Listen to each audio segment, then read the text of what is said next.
The story begins on a day when there was a strong thunderstorm. A guy with a menacing expression sat on a throne and looked forward, straight at a girl who sat on the floor in front of him. With a chain around her neck, she turned to the master and asked if she could ask a question. He asked what question. In response, the girl asked how he was going to kill her. At that moment, the guy froze. He tensed up when he thought about how he had never even thought about killing anyone. He didn't know what to do. He had no idea how he should talk to the girl he loved. It all started that day. The girl loudly begged Mia's to stop. With a terrifying smile, the man walked towards the girl while she tried to bring him to his senses. He looked at her and tried to catch her, after which the girl screamed loudly. She hit him in the face, but the man's skin slid down with her hand. She said with horror that he was not Mia's. She asked who he was. The next moment, the unknown person cut her clothes. The girl began to cover herself while the unknown person was saying how languid her face was. He apologized and said that he was not going to touch her, because such girls are valuable to magicians. The skin from the face of a living innocent girl is a great catalyst. He told her not to die. The girl started screaming and resisting while the man kept saying that everything would be fine and that she shouldn't worry because once he was done with her face, he would take care of her. Suddenly, someone grabbed him by the head. The master lifted the man into the air while the magician asked in amazement what was going on and who the guy was. The boy said that he should be the one asking that question. He asked how they dared to make noise in his garden. He was almost asleep when they made noise. The magician was scared. He realized that everything was bad, because this was that guy's territory. He shouted that they were both magicians, and he could share the results of his research and leave. Blood splashed on the girl's face. Noticing this, the guy panicked a little. The girl lost consciousness and fell to the ground. The boy panicked even more. He tried to calm down, because he was a mage and could fix everything. He waved his hand, creating a circle of circulation. In an instant, the blood from the girl's face, as well as the torn dress, began to swirl into a funnel. At the same time, the mask on the wizard's face began to return to its place. He thought he could only restore the blood and flesh, but without clues, the girl might think it was just a dream. He looked at the girl closer and noticed the cross-shaped crest. He assumed she was from the church. False apostles of God are the natural enemies of magicians. Noticing this, he looked calm. He thought it probably didn't matter. This was his territory. There were barriers all around: detection, amplification, protection, and worse. No ordinary mage could intercept his sigil. Suddenly, someone appeared behind the guy. He looked calm. The guy said that he shouldn't intercept other people's signals on a whim. Barbaros came to him. He greeted his friend Zagan with a broad smile. Barbaros said that the boy was pale, as always. Zagan looked at him and thought that Barbaros was talking as if he were their pink baby. Barbaros saw the girl and gasped, thinking that he had interrupted the party. Zagan said that he had gotten rid of the scoundrel who had made noise in his garden. Barbaros smirked and asked if it was Zagan speaking. He said that they were mages, scoundrels by definition, taking the lives of people in pursuit of one goal, to gain more power without a trace of guilt. He looked at the girl and said that she was simply overflowing with power. He asked if he would sacrifice her. Zagan said that magical sacrifices were not his specialty. He created a magic circle and transported the girl somewhere. Barbaros said that it was a waste, and if Zagan didn't need her, he could give her to him. The guy told his friend not to kidnap people on his territory, because he would be considered a criminal. Barbaros said he was pleased to hear that, and he would try next time. Zagan got angry and told Barbaros to try, and he wouldn't leave a single stone of his castle. Zagan sighed and said he was going to bed, and if Barbaros had any business with me, they should discuss it later. Barbaros ran after him and said that he shouldn't do that, because he had come all this way to come to his friend and tell him something interesting. He grinned and said that if Zagan wanted to sleep, he should add some adrenaline to his blood. Zagan said that this is why Barbaros looks like a dead man. Manipulation of the body is the basis of a magician's existence. They are not afraid of illness or imminent death. Barbaros said that for a 1,000-year-old, it was. He added that he brought interesting news. Zagan immediately turned around. Barbaros asked his friend if he had heard about the death of Marcosus, one of the demon lords. Zagan was surprised. Demon Lord, the bearer of this title, has great power. Those who stand at the cutting edge of magic, and those who can easily subjugate lesser mages to their will. Zagan heard that one of the demon lords had recently passed away. Barbaros put his arm around his friend and noticed how interested he looked. He reminded him that Zagan was going to bed. The guy told Barbaros to stop and get down to business. He asked if Zagan had heard of the city of Kianid, and then said that Marquesisa had long ago declared it his territory and was now holding an auction there, which would take place today. It will sell legal stuff, as well as their favorite toys. Zagan tensed up and asked if Barbaros meant what he thought. Barbaros exclaimed that this was it. He said that his legacy would be auctioned. More and more people gathered in the city. People of different races, as well as employees, were in the city at the time. Barbaros wanted to say what he was trying to convey to his friend. Zagan said that, in other words, he had come to borrow money from him. He asked if, in that case, the legacy of Marcosis would belong to him. Barbaros asked why he was doing this, since he was the only one who told the boy about the auction. Zagan told the boy to find someone else. Barbaros exclaimed that no one else would give him money so easily. Besides, Zagan himself could find a woman, maybe even two. Zagan thought about it. It wasn't that he was interested in them, it was just that he thought they would be more of a hindrance. Barbaros continued to beg his friend, so Zagan had to agree. Zagan noted that the city was unusually tense. Barbaros suggested that some fools were choosing women for a magical experiment. Zagan was surprised by the latest sacrifice. He said that such a thing would quickly attract the attention of the church. Barbaros said that they even began to kidnap women based on their origins, such as their date of birth. Zagan thought it was like summoning a demon, but that was just a silly dream. Barbaros said they probably considered Zagan one of their own. The boy said that was stupid. He didn't understand what they were hoping to achieve with magic like that when there were no victims to hand. Barbaros laughed. Barbaros said that, if you think about it, Zagan doesn't even have a friend to have a heart-to-heart talk with. Zagan chuckled and thought that he didn't need friends. After a while, the auction began. People were making big bids, buying different things. The guys were sitting in the back. Barbaros told his friend to look. He pointed out various people, such as Kamaris, the Edge of Darkness, the Temptress, Gamora, and even the all-seeing Valfar were there. Zagan asked if they were strong. Barbaros confirmed it and said that they were also candidates for the position of Demon Lord, just like the two of them. The auctioneer said that the next lot is the last one for today and is the gem of the collection.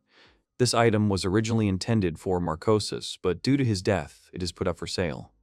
Barbaros was upset by the lack of Marcosis's legacy. Zagan said it seemed to be another reagent. The host tore the robe off the merchandise.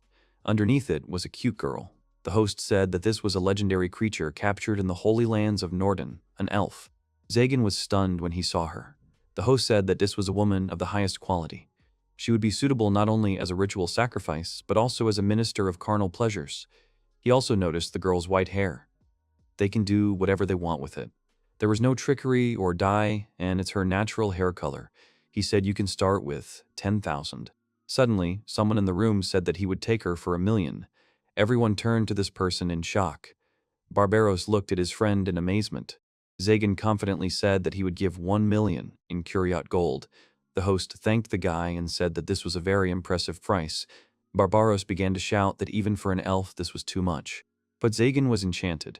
He didn't know what this feeling in his chest was. If he tried to put it into words, she was beautiful. He wanted to help her, see her smile, and touch her skin. Zagan said that it contained something he had longed for, and he had finally found it. Barbaros exclaimed, asking what ritual Zagan was going to use it for.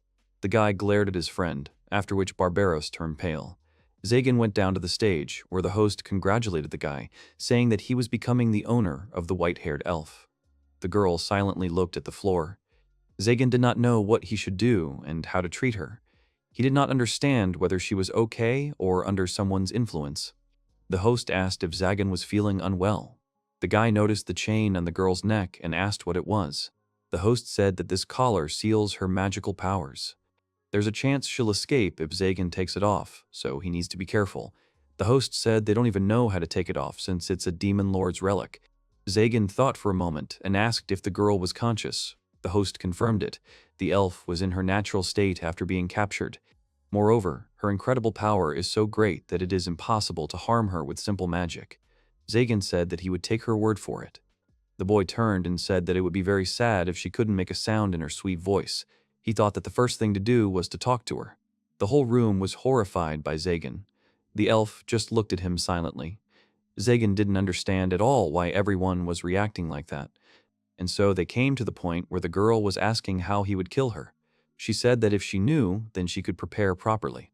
Zagan jumped up and said that he had no intention of taking her life, and vice versa. Her death was not in his plans. The girl became gloomier and asked if this meant that she could not hope for an easy death. The boy was shocked and thought that all the torture objects belonged to the previous owner of the castle. He sat back on the throne and introduced himself. He said that he was a magician, but such things were not his area of interest. He thought about what to say next. The girl apologized for the late introduction, then said that her name was Nefilia. Zagan thought that she had a beautiful name. He asked her what her last name was, but the girl didn't have one. The elf said that if her name was difficult to pronounce, he could just call her Nephi. He asked happily if it was true. She confirmed it. Zagan thought her name was beautiful in itself, but Nephi sounded soulful too. He asked if it was common for an elf not to have a last name. The girl said that it was not so, and all because she was a cursed child. Zagan was surprised. Nefilia asked why the master was asking this question. He wanted to answer, but she said that he could be sure that she was innocent. Zagan was shocked. He asked her if she had any idea what she was talking about. The girl was surprised and asked if he wasn't evaluating the experimental material for damage. Zagan told her to understand him correctly, because he did not plan to experiment on her. Nefilia asked why she was bought then. After a short silence, Zagan said that she was not supposed to know. He did not understand what kind of nonsense he was saying. He thought that buying her at auction because he fell in love at first sight seemed decent for a bad person, no matter how you look at it. In the end, they can't live together, so that she doesn't see him as such a person. Suddenly, he thought that he would live under the same roof with this unfortunate girl. He tried to calm down, because this is not typical of powerful magicians. He said that first of all they should choose her a room. He said that she could choose the one she liked. The girl asked if she could really choose where to die. Zagan screamed that he was not going to kill her. The girl said that she did not understand how the master planned to use her, how it could not end in her death. Looking at Nefilia, he remembered himself as a child. He said that he bought her only because he needed her, so the topic of her death was closed. The girl looked at him and asked in shock if the master really needed her. The guy said that he did, and the reason was that she was obliged to live for his good. 80. Nefilia was shocked. She stood up and agreed. This was the beginning of their long life story. Walking through his castle, Zagan snapped his fingers, turning on the light. Speaking of the room, the boy asked Nephi how she handled the heights. The girl said that she tolerates being hung by the neck and by the arms. Zagan asked who said that. Nephi apologized and said that it was the first thing that came to her mind when the subject of heights came up. He thought that she had been raised to be a lab rat, and perhaps this behavior was to be expected. As they walked up the stairs, Nephi tripped and almost fell, but Zagan quickly caught her. He exclaimed that she should be careful because the steps were steep. 85. The girl agreed. Zagan held her hand and led her. Suddenly, he realized what was happening and blushed. He thought it happened when she stumbled and almost fell. He noted that it was too late to let her go. They reached one of the rooms, and Zagan said that he doesn't use that room at all, so it might be a little dirty. As soon as he opened the room, he saw a huge guillotine. He immediately slammed the door. Nephi became dejected. She told him to do as he pleased. Zagan exclaimed that she had misunderstood and that it was definitely a trap for thieves. It was too stupid an excuse even for him. He created magic and said that he didn't need this object and that it was just taking up space. He decided to clean up a bit. Right after that, an explosion thundered in the room. The door fell out, leaving only a black spot in the room. Zagan thought it was hard to tell if the room could be used as a bedroom, but at least he had removed the equipment that had scared Nephi. The girl said with horror that this was the first time she had seen such destructive magic. Zagan tensed up, because she would certainly be scared if he suddenly used combat magic. His constant communication only with Barbaros led the boy to an extremely bad habit. He said that it was not right, and it was too banal. Nephi asked if it could be considered banal. Suddenly, the girl saw something and went forward. She went out onto the balcony. Nephi stared at the moon, then stretched her hands towards it. Zagan asked if she liked the moon. The girl lowered her hands and said she didn't know. After that, the guy also reached his hand towards the moon and said he didn't catch it. Nephi said she thought so. She continued to look at the moon. After a short pause, she asked if she could stay in this room. Zagan turned and looked at the charred room. He asked if Nephi would be comfortable there, since they could find a better room. The girl said that she liked it, because after all, this room was prepared for her by the master. Zagan agreed and said that the room was at Nephi's disposal. The girl thanked the master. Suddenly, Zagan was surprised. Nephi asked what was wrong. The guy said that he had not heard words of gratitude for a long time. The girl said that she had not thanked anyone for too long. Zagan noted that he heard her, after which they continued to look at the moon together. After a while, the sun began to rise. A tired Zagan sat on the throne, thinking about how he couldn't sleep even for a second. Nephi was sleeping on the floor next to him. He thought it was simply impossible to remain inactive when such a defenseless girl was sleeping next to him. He didn't have the courage to do anything, though. He didn't want her to hate him. Nephi was sleeping there because of the state of the room. Zagan thought that he needed to find something to eat. The sun was already high, and Nephi woke up. She stood up and noticed that there was no one in the room. She carefully folded the blanket that covered her. When she finished, Zagan came. The girl wished him good morning. Zagan noticed that she said hello, but he did not know what to answer. He thought about answering in the same way, but he suggested that he could wish her a good day, but he didn't think that would be an appropriate answer. After a long pause, he said menacingly that he had brought food and that she should eat. He immediately felt bad because he couldn't even greet her. He sat down on the floor and began to chew his food. As he did, he wondered when he had become so useless. He supposed he had been that way from the start. Noticing that Zagan was eating this, Nephi asked in amazement if he was really going to eat the same thing for breakfast as she was eating. The guy was surprised and asked if that was strange. Nephi hesitated and said that it wasn't exactly like that, and that it was an honor for her to receive the food, but seeing the master eating the same food was a little strange for her. Zagan looked at the girl in surprise, when suddenly it dawned on him. He looked at the dried meat and milk he had brought and asked if this could be too meager a meal. Nephi said a little nervously that this kind of food was usually only given to servants. Zagan realized that, in other words, it was not even food, but just animal feed. Zagan wondered if she was worried about him instead of being angry. He thought that was unlikely, and that it suited her very well to say that the guy would die if she did nothing. He became even more nervous. He took the piece of dried meat out of his mouth and thought that it couldn't even be called food. He didn't pay attention to it because it was his usual food when he was a vagabond. He looked up and said out loud that he wondered what normal people ate then. There was sadness on his face. Noticing this, Nephi tensed up a bit. She swallowed hard, then said that it might seem rude of her, but she really wanted to ask if she could cook something for him. Hearing this, Zagan jumped up in shock. He asked in surprise if she really knew how to cook. Nephi said that she only watched from the sidelines, but she could try. Zagan blushed deeply, thinking about Nephi's home-cooked meal. He always thought only about his studies and never bothered with such trifles, but he almost didn't believe that he would be able to taste food from the girl he loved. He took a deep breath, then stood up resolutely and said that he had decided where they would go. The girl meekly agreed. Zagan explained that they would go shopping in the city. As they were getting out, the coachman said he could take the boy to the nearest town for just 3 bronze coins. He asked if they would go. Suddenly, the boy realized that he had forgotten something. He had no money left. He told the driver that he could walk for once. In his head was the scene of how he had given 1,000,000 gold pieces for Nephi.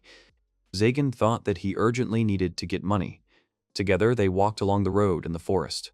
Upon returning to the castle, he could not find a single coin. He thought he could sell the torture devices, but even to call an appraiser, he would need a decent amount of money. He thought he should attack the wagon and rob them. As he thought about it, only one thing stopped him. He turned and looked at Nephi, who was silently following him. He didn't know what she would think of a man acting like a robber. It just meant the attack was off. He thought about giving the castle a thorough cleaning and opening a cafe with Nephi. As Zagan was lost in thought, Nephi suddenly heard someone scream. The cart they were supposed to ride to the city was stopped by a group of bandits. They took all the money from the coachman and dragged the girl who was riding in the cart to themselves. Nephi turned to the owner. Zagan said that they looked like bandits. He noted that there were even magicians among them, and they were just a bunch of harmless bandits. And although the kidnapped would face an unenviable fate, it was not worth getting into a fight. Suddenly, he noticed how terrified Nephi was. He asked what was wrong. The girl only said that everything was fine, but in her eyes there was still the same horror and fear. Suddenly, he realized that Nephi could have been kidnapped in the same way. He looked up and told the girl to watch carefully. He raised his hand, and then a huge force hit the place where he pointed with his hand. Nephi was very surprised. Zagan said that they were all just losers. Noticing the guy, the bandits were very scared because he was a magician. They did not understand why he needed this. Zagan thought that he wouldn't say anything cool and would just do his job. The bandits started shouting for the others not to run away because the mage wouldn't have time to cast a spell. One of the bandits rushed at the guy with an axe and said that they would smear him on the ground. Zagan managed to stop the blade of the axe with just one hand, which surprised the bandit. The man exclaimed that this couldn't be. Zagan grinned and asked what kind of fool would think of trying to fight a mage with brute force. The next moment, he grabbed the bandit's axe with all his might, causing it to shatter into pieces. He pushed the man back slightly, causing the bandit to fly away with all his might, while blood was flowing from his nose. He flew straight into another bandit. Zagan thought that in the face of fear, they were simply incapable of anything. He wanted to show Nephi that such people were not worth fearing. He turned to the girl and told her to stay behind him. The Nephi were shocked by what had happened. The bandits began to shout that their leader had been crushed. They panicked and asked their master for help. The next moment, a man in a black cloak materialized out of thin air. He said that it was an amazing sight, a magician dispensing justice. Zagan realized that this was a mercenary mage. The wizard said that even this was included in his contract. He did not know who Zagan was, but he said that the boy would regret coming there. The next moment, an incredible magic circle flared up. The bandits began to scream because the flames of magic touched them too. Zagan merely noted that the mage had increased the size of his sigil with fire. He waved his hand and said that he didn't think there was any point in waiting for it to finish.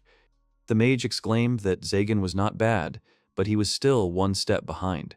He tried to do something, but nothing worked. He panicked and asked why nothing worked. Zagan confidently walked forward and said that he had taken control of the sigil. He raised his finger and said that it was his now. The next moment, there was an explosion of incredible power. Everyone watched in horror as Zagan left no trace of the mercenary. The boy asked the bandits why they were waiting. He told them to attack because if they were robbing people, they should be prepared for retribution. The bandits screamed in fear and fell to the floor, shaking with fear. Zagan turned around and saw Nephi staring at him. He panicked, thinking he had made a mistake again. He cleared his throat and said that the bandits were harmless, like trash, and if you beat them up a little, they were actually quite cute. The girl asked if they could be called harmless after attacking peaceful people. Zagan was taken aback. The people who were nearby were briefly in a slight stupor, after which they all burst out laughing. They approached Zagan and said it was great. They were surprised that there were good magicians. The guy was shocked. The driver handed Zagan a bag of money and thanked the guy nicely, then asked if the magician would like to work as their bodyguard for the rest of their journey. He said that he would, of course, pay the guy. Zagan was a little taken aback. He was genuinely surprised that he could make money even this way. He realized that, in other words, if he could deal with a couple of scoundrels, the money would flow like a river. Suddenly, the boy realized something and stopped.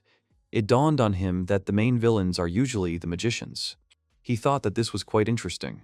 He had fought off bandits many times before, but this was the first time he had been thanked for it. People were milling around Nephi at this time. They asked if she was the guy's assistant, also saying that she was very beautiful and had a worthy companion. The boy assumed that they were not afraid of him only because Nephi was next to him. Together they were sitting on the cart when Nephi suddenly turned to Zagan. The boy asked what happened. The girl looked into the cart and asked why he saved those people. Zagan came to his senses and said that he saved them by accident. In reality, he just wanted to show the girl that there was nothing to be afraid of, but he was excited by the thought that this was their chance to get closer. He thought that in order to find the key to her heart, he needed to say something like he wanted to protect her, or he just couldn't leave people in trouble. He smirked, then said with a stern expression that he just wanted to show the trash his place. The girl looked at Zagan silently. The ride continued in awkward silence. Zagan stared blankly at the sky, wondering why he was still saying such nonsense. Nephi just stared at Zagan in silence. The boys reached the city, where the driver told them with a smile that he would give them a ride again. The boys walked together through the streets of the market. Zagan thought that they needed to buy a lot of other things besides food, but he had no idea what the girl needed at all. The boys approached one of the shops, where Zagan said that Nephi could take whatever she needed. In response, the girl quietly said that she was quite satisfied with her hand-me-downs. The guy was shocked by this answer. He silently thought that if the girl doesn't know what will happen to her tomorrow, then she won't have any desires either. He turned back and saw Nephi curtsy. He remembered how she had almost fallen yesterday. At that very moment, he decided what he would do next. When Zagan entered one of the boutiques, a girl with wings on her back greeted him with a crooked smile and asked what kind of clothes he was looking for. Zagan immediately realized that he was not welcome there. He quietly asked the girl to pick out something suitable for Nephi. The girl was surprised. The consultant happily approached Nephi and noted how beautiful the girl was. The next moment, she saw a large collar on the girl's neck. At that moment, she understood everything and took a deep breath. She took Nephi and told Zagan that he could count on Manuel. That was her name. She told Nephi that she would show her everything. At this time, the frightened girl looked at her master. Manuela quickly took everything off Nephi. At this time, Zagan thought that everything happened as he feared. The collar attracted too much attention. He remembered the host saying that if he was taken down, there was a chance that Nephi would try to escape. He suddenly stopped talking. The very next moment, Manuela entered the room and asked what she would say about Nephi Zagan's outfit. The guy looked at the girl tiredly when he saw, in shock, a very revealing outfit. Nephi was very embarrassed. Zagan exclaimed in shock, asking what it was. Manuela happily asked the guy what he thought about it, and then said that it was the perfect combination. Zagan loudly asked why, and then asked if he hadn't asked for something to match. Manuela was surprised and said that she thought that this was what Zagan liked. The guy wondered who she thought he was. Zagan looked at Nephi, when suddenly she became very confused. She blushed and asked him not to look at her. Zagan quickly told Manuela to pick out some regular, everyday clothes. The consultant said in disappointment that she had gotten such a model. Zagan exclaimed that she should quickly put the thing away from her hands. She was holding the underwear. Manuela took Nephi and started asking about different kinds of clothes, after which she laughingly said that it was just a joke. Zagan sighed heavily. After a while, Manuela brought out Nephi, who was dressed in a maid's dress. She asked Zagan what he thought of this outfit. Both the dress and the apron were made of silk. The boots were enchanted so that the fatigue would not be felt so much when walking. Zagan asked what Nephi thought. The girl said that any clothes would be fine for her. After this answer, the guy said that if she continued to talk like that, he would dress her in her previous outfit. Manuela's eyes lit up, but Nephi said that she agreed to this. They thanked Manuela for the outfit, when suddenly, as they were leaving, she turned to Nephi and asked if the girl was glad to belong to a master who valued her so highly. Hearing this, Nephi blushed a little and looked at Zagan, wondering if he really appreciated her. She clutched her dress tightly. After that, Zagan called the girl and told her which store they should go to. She followed him obediently. There, the shopkeeper asked what the master magician needed. Zagan said that he wanted the worker to try to do something. He pointed to Nephi's collar and asked if the man knew how to remove it. The girl was astonished. Zagan said he couldn't shake the feeling that she was still Marcos's property as long as the collar was on. He said she didn't need it. The man agreed. Zagan walked away and began to reproach himself for treating Nephi like property again. The man asked the mage if the thing was enchanted. He said that it seemed they couldn't help. He also added that he felt bad saying this in front of Nephi, but the collar might have traps. He said that if they tried to remove it by force, they could harm Nephi. Zagan noted that everything was exactly as he suspected, and this was too dangerous a method. He, of course, had guessed about something like this, but the auction employees did not have the key. He handed a couple of coins to the seller and said it was a token of gratitude. The man refused and said that he had not even done anything wrong and would not have taken payment from Zagan. He said that the guy saved him once. He said it was almost a year ago. His carriage was attacked, but Zagan saved his daughter and him. Then they ran away in terror, but Zagan didn't even try to catch up with them. He apologized to the guy. The guy assumed that they were attacked by the abomination that he was chasing around the area. He said that in that case he would take his money back, but the man shouldn't forget about that meeting either, because he himself no longer remembers anything. The man said he wouldn't forget her, and Zagan could come if he needed anything. The guys went out, and Zagan was completely confused. He didn't understand what was happening today. Everyone was so friendly it scared him. He wondered if it was because he had brought Nephi with him. The man sat in the shop and didn't know who would have thought that a person with such a repulsive aura could have such an expression on his face. The man smiled. The boys came to a cafe where they had a luxurious meal in front of them. Suddenly, Nephi hesitated and asked the boy if he really wanted to take off the collar. Zagan confirmed it. Nephi asked him if he was afraid that she would run away from him if he took it off. He thought that of course it bothered him, because that was probably what would happen, since she had no need to be near him. But he thought, even if she ran away, he said that he couldn't take it off right now, so she shouldn't get her hopes up. Zagan began to worry again, not understanding why he couldn't just say that he wanted to take off the collar. Hearing this, Nephi smiled and said that she understood. Zagan wondered if there was a textbook on how to talk to girls. Suddenly, he noticed that the girl wasn't eating. He asked what was wrong. Zagan suggested that she didn't know how to use a fork. The girl said that she knew how to use cutlery, but it was the first time she ate like this. Zagan looked at her as realization dawned on him. He finally understood what it was about her that attracted him so much. He had been like that before, helpless, homeless, in a world filled with nothing but despair.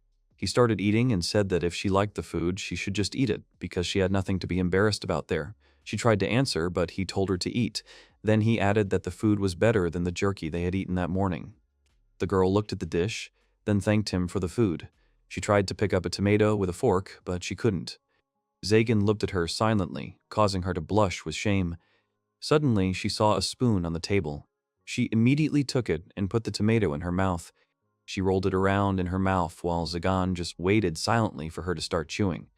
The next moment, she bit into it and was surprised. She chewed it and swallowed. Zagan asked how she liked the food. The girl said admiringly that she thought it was very tasty. Zagan smiled. She said she thought it would be sweeter, but it was juicy and tender. Zagan thought these little tomatoes really did taste like candy. He tried to pick up a tomato with his fork, but he also failed. He remained silent while Nephi also looked at him. He sighed, then tried again and again, but he still couldn't. There was an awkward silence. Nephi picked up the tomato on a spoon and handed it to the guy. Seeing this, Zagan was amazed that she wanted to feed him. He also noticed that she was touching her lips with this spoon. He wondered if this was normal. He quickly stretched out his head and ate the tomato from the spoon, after which he said that it was very tasty. They both blushed deeply. Nephi noticed that the owner never ordered her anything. The same red guy agreed with this. Suddenly, the girl said that she wanted to be useful to Zagan, after which she asked if he would allow it. The guy looked at her in surprise. He agreed and said that it was only if she wanted it. Nephi thanked him and said she would try. When Zagan finally managed to pick up the tomato with his fork, he handed it to the girl. Nephi was surprised. He asked her if she liked them. He told her to take it. Nephi blushed and then ate the tomato. He asked her how she liked it. The girl said it was very tasty. Suddenly, they heard people in the cafe laughing at them. They left right after that. They rediscovered this relationship, master and maid. For a while, their life went on peacefully. At this time, in the huge building, the girl knight was sighing. The priest entered the room and asked if something was bothering her. The girl immediately stood in front of him and greeted him. He said that there was no need for formalities and noted that she was one of the heroes who defeated the renegades who were engaged in kidnapping. She said that because of her, 4 holy knights died, which the man sent under her command. She said that she was not worthy of it. The man said that she had taken revenge and was able to come back, so she should be proud of it. She thanked him but thought it was a lie. They actually found the culprits, and they turned out to be a magician and who wanted to sacrifice the girl. But on the way back, their comrade attacked them. It was one of the mages. He had torn off and used the skin of their comrade. She was on the verge of the same terrible fate, but the mage was not struck down by her, but by another mage named Zagan. His eyes were angry and he killed his attacker without remorse, but there was still a sense of loneliness in him. The priest said that this was not the end. They examined the magician's hideout and found out that the organizer was still at large. The girl asked who it was. The man said that it was Zagan, and he was behind the series of kidnappings. The girl exclaimed that it must be a mistake. The man said that it was highly unlikely that he had nothing to do with it, and besides, magicians were evil. Even if he was not involved, they still had to punish evil. The girl turned to the most reverend and asked him to entrust this to her. The man said that she had a wonderful attitude, and that this would be her task. She was the maiden of the Holy Sword, the captain of the Holy Knights, Castel Lilquist. The boy was grabbed by the head with a strong grip and lifted up. The magician laughed loudly, bringing his hand with the seal to the boy's face. The poor child screamed loudly. The next moment, the magician's hand was covered in the boy's blood. Zagan opened his eyes. Nephi asked if he was awake. The girl stood in front of him. She said that tomorrow was ready and asked if he wanted to eat. Zagan asked in surprise if she had really prepared breakfast. The girl confirmed it. The guy asked if she was waiting for him to wake up. Nephi said that she was also admiring his face. Zagan blushed. 1. Suddenly, he realized something, and then he hesitated. He quietly wished her good morning. The girl wished him the same. Together, they went into another room. The guy noted that he was finally able to greet her properly. They went into the kitchen, where everything was sparkling with cleanliness. Zagan was amazed to say that the room had previously looked like a cemetery. He noticed food on the edge of the table. He was surprised and asked if they had bought bread yesterday. The girl said that she had baked it herself. Zagan was even more amazed. The girl asked if it was really that strange. Zagan said that he didn't even know, because he had never met people who could cook well, much less something appetizing. Nephi's ears began to move, and she asked if it was true. Zagan was surprised and wondered if it meant she was happy. He asked if she had eaten. She said she hadn't eaten, and Zagan suggested they eat together. The girl said she had cooked just for him. Zagan asked if she was hungry. She said she forgot to prepare her portion. The guy said they would split the portion between the two of them and invited her to sit down. She said that she had prepared a place just for him. Zagan thought for a moment, then told her to sit on his lap. There was a silence in the room, after which they both blushed. Nephi said that she could not show such disrespect. Zagan, with a stern face, told her not to worry and just sit down. He began to reproach himself for his stupidity. The girl blushed and said that if it was the master's will, she would do it. She sat on his lap. Zagan blushed because it really happened. He handed her the food and told her to eat it, but Nephi said it was too embarrassing. The guy looked at her drooping ears and said he could guess. She said he was too cruel. He said she should cook for herself next time. The girl agreed. He said he wouldn't mind doing it again, but she said she'd rather cook more. Suddenly, Nephi handed him a spoon. She asked him to let her help. The boy was shocked because she decided to pay back. He wanted her to do this all the time, but she was too embarrassed. The boy said he was warm, but he came to his senses and said it was because of the soup. Nephi blushed and agreed. After a while, Zagan was busy and she was cleaning. Nephi asked what kind of research he was doing. The guy asked what it could be if not magic. Nephi said it looked like her, but she didn't know what those circles and signs were. The guy asked if elves had different magic. The girl said she didn't know, because she couldn't cast spells. The guy was surprised, because her mana reserves should be much higher than those of humans. He pointed to one of the symbols and said that they were concepts imbued with power. They were said to be old writings that sealed a pact between the devil and God. He didn't know if that was true. These symbols are the basis, the blueprint of magic, and they form the magic circle. Zagan's circle can generate lightning if enough mana is poured into it. Suddenly, a small crackle came from the circle. Nephi wondered if it was lightning. Zagan said that the magic of such a circle melts instantly. Therefore, it is necessary to frame it with additional symbols that will give it strength and prolong its time. After that, he created a strong lightning. He said that anyone can use the circle if they pour in mana. Therefore, precautions should be taken to prevent it from being intercepted. Otherwise, it can easily be used against him. The certified magic circle is called a sigil, and the frame is a chain. He asked her what she didn't understand. She said the guy had added a chain to the outside, and then asked if she could add it to the inner circle. He said that she was right. It could be done in theory, but not in practice. Her suggestion was to add a new circle to an existing sigil. This disrupts the circulation of mana inside, and magic will either not work or will be unpredictable. But magic is a controlled flow of mana, so this is possible in theory. She asked if it would be possible to take control of the spell in action. He confirmed this and said that if the mage was capable of this, he would become invulnerable to magic. Any magic will only become a source of power. Such magician will be the strongest. He said that the theory remains a theory, and if it were possible, there would be less trouble. Also, no one has taken up the study of this issue properly. Mages are only interested in the limits of magic and resurrection. They are not warlike, like knights and mercenaries. Discussion of the guise is exactly the methods of battle, and can only be used to take away the work of other magicians. However, there are still fools who do such things. Nephi said she understood the principles, but doesn't that mean anyone can do magic if they understand the process of creating a sigil? It was true. For a mage, gaining knowledge is equivalent to increasing his power. That's why they protect their research in different ways. He told Nephi to be careful and not to touch anything. He added that he was joking, because he had already made the traps not react to her. Nephi said he was stupid.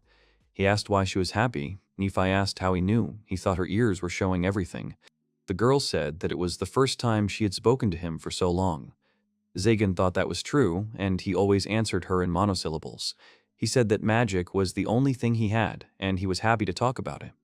The girl asked why he wanted to become stronger and what he was stubbornly striving for. Zagan thought about what he wanted. Nephi apologized for the tactless question. Zagan said that everything was fine and he had never thought about it. If he had to give a reason, it was that he wanted to survive. She was surprised. Zagan said that when he was little, he had nothing and stole to live.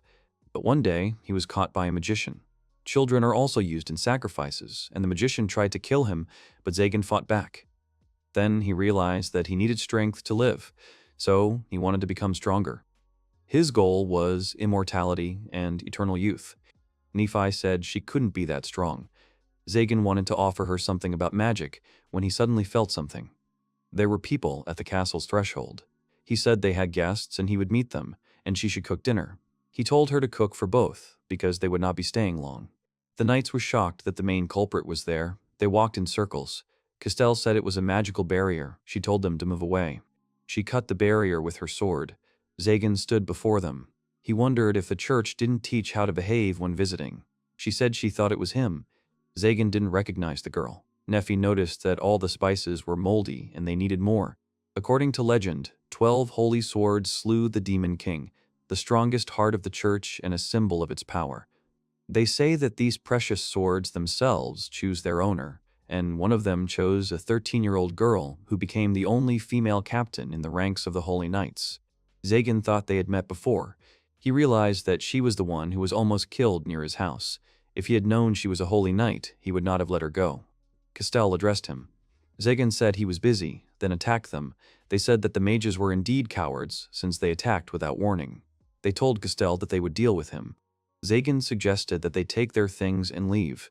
They tried to attack him, but he easily broke through the shield and defeated the knight. He flew back. Zagan told them to leave if they didn't want the girl to carry 3 bodies on her back. Another knight charged. Castell wanted to stop him, but he wouldn't. Zagan also easily broke his sword. He struck him and drove him into the ground. He asked if the man understood that if he applied more force, the knight's head would burst. He would never forget that sound. Zagan said he remembered him well. Castell was preparing to attack. He told her not to try, because the knight's head would break before it could move. The girl left her sword. She asked why he acted as if he was laughing at them. Castell asked if he enjoyed humiliating the defeated. He asked if she knew how to best use fear. People are afraid of the unknown, and if he kills them all, it will be just a number for the bosses. To instill fear in them, they need to come back and tell about it. She asked if that was the reason he didn't kill them. She said that was a lie. She said he was protecting himself and the church would do as he said, but his reasons were different. He thought that if Nephi saw the corpses, he would be scared. The girl realized that she was right. She rushed to attack. The boy realized that everything was bad because she realized that he was not going to kill them. Castell introduced herself and said that by order of the Most Holy One, he would fall into her hands. She rushed to attack. He thought that her blows were strong, even though the dedicated armor multiplied her strength, but she was just a weak girl. She didn't understand why he was ducking, or if it was because she was an unworthy opponent. He said he didn't like hitting women. However, he simply could not hit a girl of Nephi's age. She asked why a man like him would dirty his hands with magic.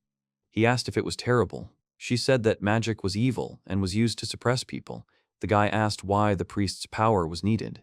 He asked if they were using her to kill weak mages. She tried to attack him, but he stood on her sword. He didn't try to justify himself, but many would not survive without magic. He asked if she was trying to get rid of such people, then could she call herself a righteous man of justice? The girl drooped. He didn't want to see her like that because it was harder to attack. She said that was why she couldn't lose. She attacked him, but he grabbed her sword. He asked her if she wanted to test her strength, to which she agreed. Suddenly, she spun her sword and threw Zagan aside. He noticed that she still had something left. The magic was healing him more slowly. It was the holy sword's affect. She attacked him again. He had no choice but to kill her. She asked him if he could pretend she had killed him. The guy was shocked. She said the church wouldn't stop until he was dead. If she loses, they will send a stronger knight. He should pretend that she killed him and leave the path of the magician and live as a normal person. This was not what he expected to hear from the knight. She said that he did not kill her subordinates, and despite his words, there was condescension in his eyes. She said that she did not forget that he saved her. It was all she could do to help. He thought that she had made a difficult choice. If a holy knight defended a mage, he would be branded a traitor. A terrible fate would await him. She wasn't so stupid as not to understand that. But Zagan couldn't do that. Anyone connected to the mage was branded and would die. If he escaped, they would get Nephi. He didn't know what to do. Suddenly, Nephi ran out. He shouted for her not to come near. One of the wounded knights tried to kill the girl and pointed a weapon at her. Zagan quickly moved and took the hit instead. Nephi was scared. He said it was okay. He was about to kill the knight when he felt strong waves. Sprouts began to rise from the ground. An angry Nephi said that they dared to harm the owner. Zagan didn't understand what was happening. The sprouts were growing and grabbing the knights, squeezing and killing them. The boy caught Nephi and told her to stop. The girl froze. Castell was shocked. Zagan wondered if this was Nephi's power. In the house, she was treating his hand. The holy knights retreated. Castell apologized, because they shouldn't have let outsiders interfere. He was surprised that she apologized in such a situation. Zagan said he didn't think Nephi could use magic. The girl said it wasn't magic. The boy asked what it was. To her silence, he said it didn't matter, because he didn't care how strong she was. Noticing the girl's dejected expression, he thought it sounded like he didn't care. He said she was Nephi and always would be, no matter what power she had. He was glad he could say that. The girl thanked him. He asked if she was scared. She was surprised that he asked her that. She asked if she scared him. The guy didn't understand how she could scare him. He said that he had never seen such power before, and he was curious. She was amazed that this was all. She hesitated and said that this power was called witchcraft. He was surprised that it existed. Unlike magic, built on logic and clear principles, witchcraft is embodied from the desires of the sorcerer. Almost unlimited power, a miracle beyond understanding. Zagan asked if all elves could use it. It wasn't. Nephi could because she was a cursed child. No one should have such power, and she should never have been born. So when the humans attacked them, she was ordered to protect the village. They said she owed them for letting her live. When she heard that, something clicked in her head and she didn't fight back and the men caught her. The villagers fled in panic. Most were killed, and she had heard that elves could be useful even in death. As she watched, she thought they deserved it. She asked if it wasn't terrible. She heard them cursing her before they died, but she was glad. It was their turn to suffer. Afterwards, she realized what she had done. She stood there and watched them die with a cold-blooded smile. She apologized to Zagan and asked if he found her disgusting. He didn't understand why she should be disgusted by him. She tried to answer something, but Zagan said that in her place he would have killed the villagers along with the attackers. He said she didn't understand something. She thought witchcraft was bad, but power itself is neither good nor bad. Labels are given by people themselves. She said she had done something unforgivable. He asked who wouldn't forgive her. Nephi wanted to say about the villagers, but Zagan said they were dead and she should forget about them because they no longer had the strength to complain. If she is strong, then she should live and use her strength. Otherwise, she will insult the memory of those who died because they were weak. She asked if she could have such strength. He asked if it was bad to have this power, and if the desire to become stronger was evil. The girl hesitated. He smiled and said that he, too, was called evil incarnate. Nephi was genuinely shocked. Zagan said that he had once saved a young girl from bandits. He told her that it was natural for the weak to die, and if she didn't want that, she needed to become stronger. She was just asking if the weak didn't deserve to live. She was asking if he enjoyed showing off his strength that much. At that moment, he regretted saving her. Pity and kindness are poison that corrupt people, and the girl was already under its influence. She was weak, and the strong will always take advantage of weakness. But he did not want to become like her, and therefore he became stronger. To hope that in the hour of need someone will come to his aid is a mistake. If a child, abandoned even by his parents, hopes for others, he has learned nothing. That is why he wanted it so badly. In the end, he realized that you can't trust anyone. And although the feeling of loneliness tormented him, he did not attach any importance to it. He knew that he could only believe in his own strength, and that was enough for survival. And even though he said this, he was at a loss when Nephi became sad. Someday this contradiction would finish him off, and yet, even if it meant sacrificing his old life, he would not leave her. He told her not to make that face because he needed her. Nephi asked if she could stay with him. The guy agreed and said that she cooks deliciously, and he can no longer imagine his life without her. Nephi burst into tears, and Zagan hugged her. She cried for a long time until she calmed down. Later, she said that it was terribly embarrassing for him to see her like that. He said it wasn't bad, because it was the first time she had talked to him for so long. She scolded him. She asked if his arm hurt. The guy said no more. She took off the bandage, and there was no trace of the wounds on her hand. The guy asked if she didn't. He thought that the healing magic didn't work because of the sword, and it happened when he touched her. He thanked the girl. He noticed her gaze and asked what was wrong. Nephi said it was the first time he had ever told her that. He was surprised that he had never thanked her and apologized. She said it was okay because she was his. That night, he was sitting in an empty room when Nephi came up to him. He asked what was wrong. The girl shyly asked if she could sleep with him. Hearing this, Zagan blushed deeply. He blushed, thinking that he was a boy and not a girl. He turned to Nephi and asked if she knew what she was talking about. He wondered if she had decided to give herself to him. The girl said she understood, because there was only one bed in the castle. The boy was surprised. Nephi said that the owner always slept on his throne, and it seemed to her that it was more comfortable to sleep lying down. She said that if he didn't mind, they could sleep together. Zagan was surprised. He realized that the girl was not offering herself but really just sleeping together. He thought she was the picture of innocence. He thanked her for her concern, but this place was the basis of his barrier, and he had to be there in case something happened. The girl said that she thought so. She sat down and offered him to lie on her lap. He was even more amazed. He thought that he could not refuse such an offer. Nephi asked how he felt. Zagan said it was pretty good. It tickled him, but it was nice, even though he had nowhere to look. He asked why she had suggested it so suddenly. The girl said that the master had allowed her to stay with him even after learning of her powers, and she wanted to express her gratitude. Zagan said that she was already doing so much for him, and they didn't need formalities. Nephi agreed. Suddenly, he touched her face and asked if she wanted him to teach her magic. The girl was surprised. Zagan said that, judging by what happened today, she did not control her abilities. He did not know if training would help her gain control over her powers, but at least she would be able to protect herself. She asked if she could really do it. He confirmed it and said that she would become a magician even better than him. She asked if she could be useful to him. Zagan said she was already helping. Nephi asked if she could protect him. He asked if she hadn't protected him from the Holy Knights today. The girl said that she agreed to learn magic for him. Zagan wanted her to do it for herself, but he was not against it. From that day on, she became his student. She agreed and turned to him about what he had said yesterday, that he did not understand those who were weak and that he was capable of doing everything himself. Zagan said he said it. She noted that he said it with ease, after which she suggested that it was very difficult for him.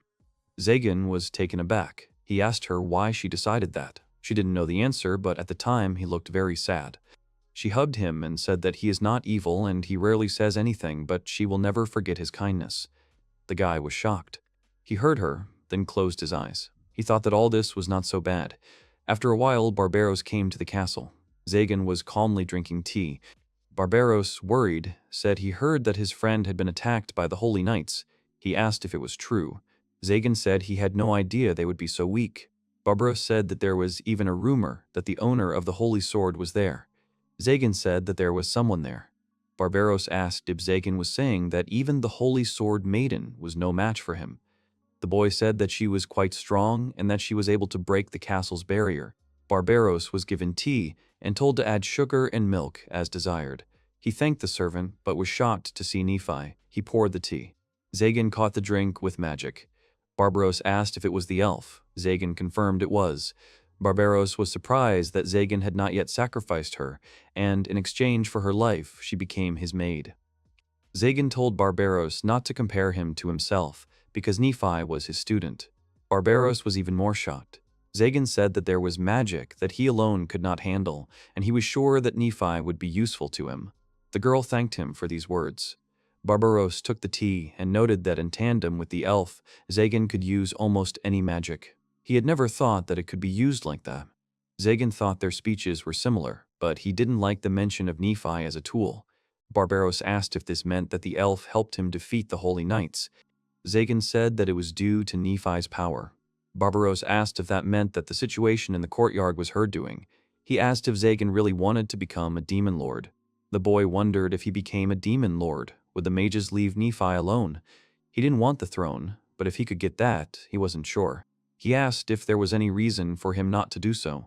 He told Nephi that the tea tasted good. Barbaros asked sternly if his friend had any special feelings for Nephi. Zagan asked if it was strange to patronize his student. This word saved him. Barbaros laughed and said that even in Zagan there was still something human. Zagan barked at his friend. Barbaros stood up and walked towards the exit. Zagan asked why he had come at all. Nephi asked if they were friends. Zagan shouted at her not to joke like that because if you don't choose your friends carefully, they only bring you trouble. The girl thought that the owner was having fun. Zagan was surprised. He thought that it was absurd, and Nephi had misunderstood everything. The guy said that it was time to restore the barrier and start training Nephi. The girl followed him obediently. For the next few days, they worked hard and studied magic.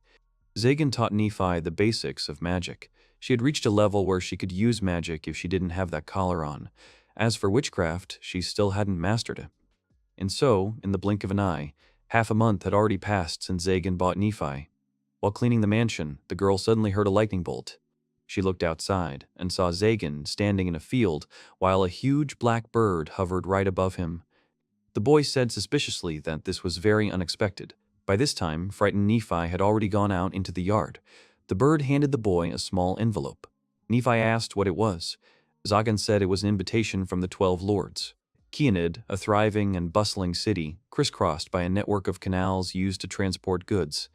Just beneath this city lies the abandoned castle of the demon lord Marcosus, and in this very place the remaining 12 lords gathered, as well as Zagan. The guy did not understand what they wanted from him. One of the lords noted that this was Zagan. The boy felt a chill on his back. The man said that he had heard that Zagan was young, but the boy was almost a child. They were curious, because Zagan could be the youngest among them. Zagan felt like a frog with a snake staring at him. It felt like he had already been eaten. The boy realized what the pinnacle of the magical society was, the demon lords. He grinned. The boy asked if they had called him just to watch. He said that if he had satisfied their curiosity, he would probably go back to his business. The lords laughed at the boy's harsh speech in such a place. It was impudent. One of them said that in that case they would also speak frankly. He exclaimed to Zagan that they had summoned him to join them. They had offered him the chance to become the 13th demon lord. Zagan was shocked. The Overlord summoned an incredibly powerful magic and told Zagan to see the Overlord's seal that Marcosus possessed. He told Zagan to inherit it, and then he would gain the status of a demon lord. Zagan looked at the unusual seal in amazement. He thought that it contained a monstrous concentration of mana, and he was surprised that they were offering it to him.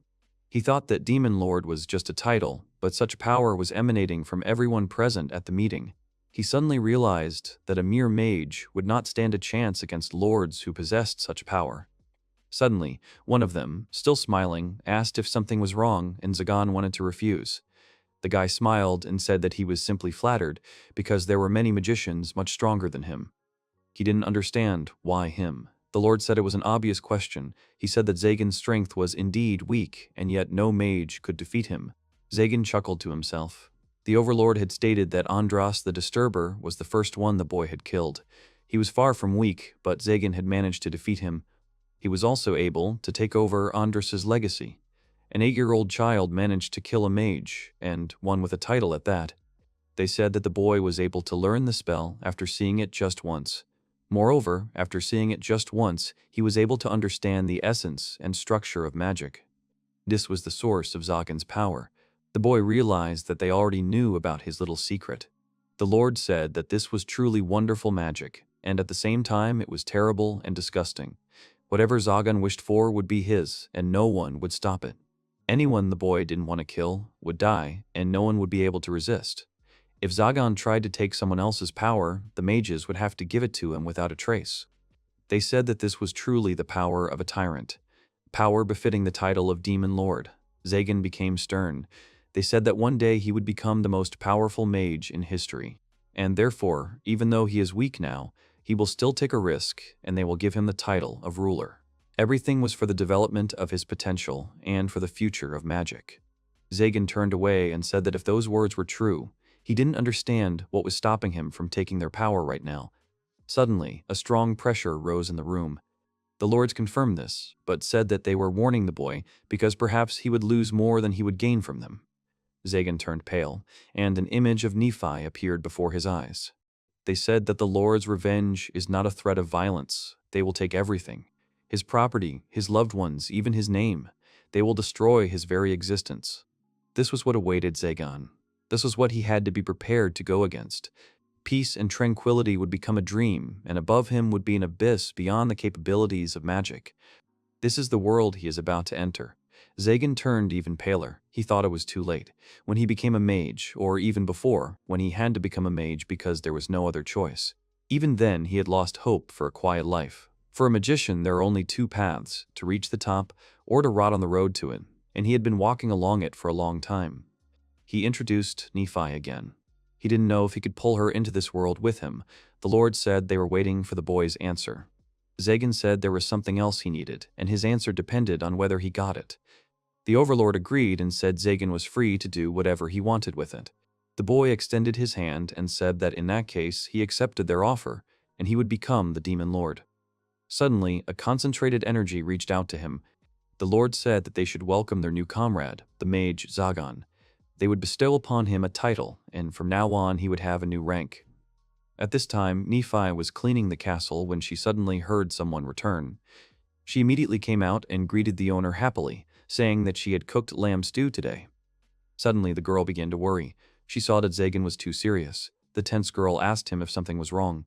Zagan thought that his fate was sealed from the very beginning, but Nephi was just a random ray of light that looked into this world. Zagan said in a heavy voice that he had become a demon lord. Nephi looked at him in confusion. Zagan raised his hand and showed the mark. He said that he had become the ruler of all magicians, the one everyone else followed. He had climbed to the top of magic. Nephi admired and congratulated the boy on this. Zagan also said that he had inherited the title of Lord, and with it he had received all of Marcos's legacy. Suddenly, he picked up a small key. He quickly brought it to Nephi's neck and twisted it. In an instant, the magic circle on Nephi's collar cracked, and Zagan said that he was removing these shackles from her. Nephi looked down at her neck, where there was nothing now, in shock. She looked at Zagan and tried to formulate her question. Suddenly, Zagan said that the Lord no longer needed her help, and from now on she was free. After these words, he said goodbye to her. Nephi turned pale from shock. Nephi was sitting on one of the steps outside, staring into space. Suddenly, she looked up and tried to figure out what she was doing there. There were ruined buildings all around her. She remembered that she had just recently cooked dinner. She had made the lamb stew that her master had liked so much. She stood up and thought that she should go back quickly. Suddenly, she heard a sound. She turned around and saw her collar on the ground. Nephi turned pale. At that very moment, she remembered what had happened earlier. She picked up the collar and said that her master had thrown her out. She remembered him telling her that she needed to live for him, all the times he cared about her. When he gave her a room and asked if she was okay, in her head were the words that he needed her. Nephi lowered her head and thought that even now she could not cry. Even though Zagan said he would be there for her, he left her. She sat down again and drooped. Suddenly, someone came up to her and asked if she was okay. It was Castell. Suddenly, the girl realized that it was Nephi who was with Zagan. Nephi looked up and realized that the Holy Knight was standing right in front of her. She stood up and walked a little unsteadily towards Castell. She smiled coldly and asked if Castell had come to kill her. Castell was confused. Nephi started walking towards her. She asked the Holy Knight to behead her or kill her in any way. Castell started screaming that Nephi had misunderstood and she didn't want to kill anyone. Nephi came closer and asked if the Holy Knights hunted mages. She said that she was a mage's apprentice. Castell panicked and screamed under the pressure of the elf. Suddenly, passers-by began to notice what was happening. They recognized the elf as little Nephi. They thought that a holy knight was pestering her. They said that it was probably because she served a mage. Nephi asked what was wrong. She asked if it wasn't a knight's duty to execute anyone involved with magic. Castell screamed at Nephi to stop talking like she was a murderer. Nephi asked if this was true. Castell exclaimed that it was a lie. Suddenly, Manuela jumped up in front of the Holy Knight and ordered her to stop. Nephi was surprised. Manuela asked what Castell was doing. She didn't understand, since when Holy Knights were allowed to torment little girls. She asked if Castell had no conscience at all. The girl started to say that this was not so, and tried to justify herself, but passers-by joined in. They shouted that it was not because Nephi often shops there, but because she is a kind-hearted girl. They said that even Nephi's face turned pale, and all because of this villainous. Nephi looked at it silently, not knowing what to say.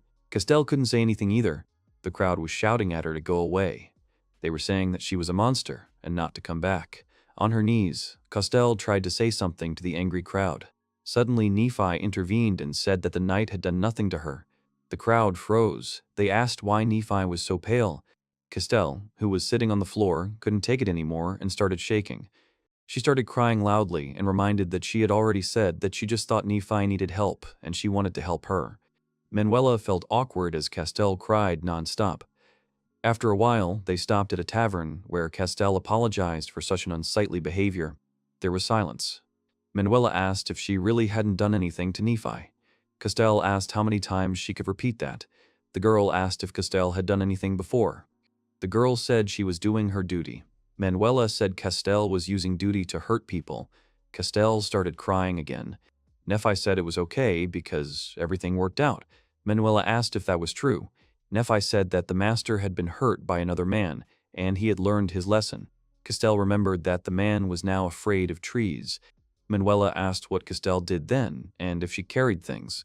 Nephi said she carried the others when they retreated. Castell screamed that it was not true. She was the maiden of the Holy Sword, one of the 12 commanders of the Holy Knights. She did not understand how she could be described like that. Nephi asked if she had lied about something. Castell hesitated. Nephi was surprised that she was so timid, because during the mission she seemed very brave. Soup was placed in front of Nephi. The girl said that she could not accept it, and she did not have money. Manuela said she was treating the girl. She also added that Castell was paying for herself. Nephi tried the soup and thought it was so similar to what she had cooked for her master. It was lamb stew. Suddenly, Nephi started crying. The girls looked at her in surprise and started asking if she was okay. Castell didn't understand if she had done something wrong. Nephi wondered why the owner did this. She began to cry loudly. Manuela hugged Nephi. She said that Nephi could cry in her sister's vest as much as she wanted. She also hugged Castell. After a while, Nephi told her what had happened. The girls asked if he had really sent her away after that and not even explained anything. Castell said she thought he was a decent man, but he was just using her. Nephi said the master was not like that. Castell said she shouldn't be angry. Nephi said she wasn't angry. The emotionless face scared Castell. Manuela asked if it was possible that he had changed somehow.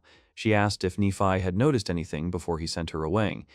Suddenly, she remembered his words and asked who the demon lord was. Manuela wondered if that was what the best mages were called. This city was previously under the control of Lord Marcosus. Under him there was order, but after his death, terrible things happened one after another. Castell asked if Manuela was talking about the kidnapping of girls.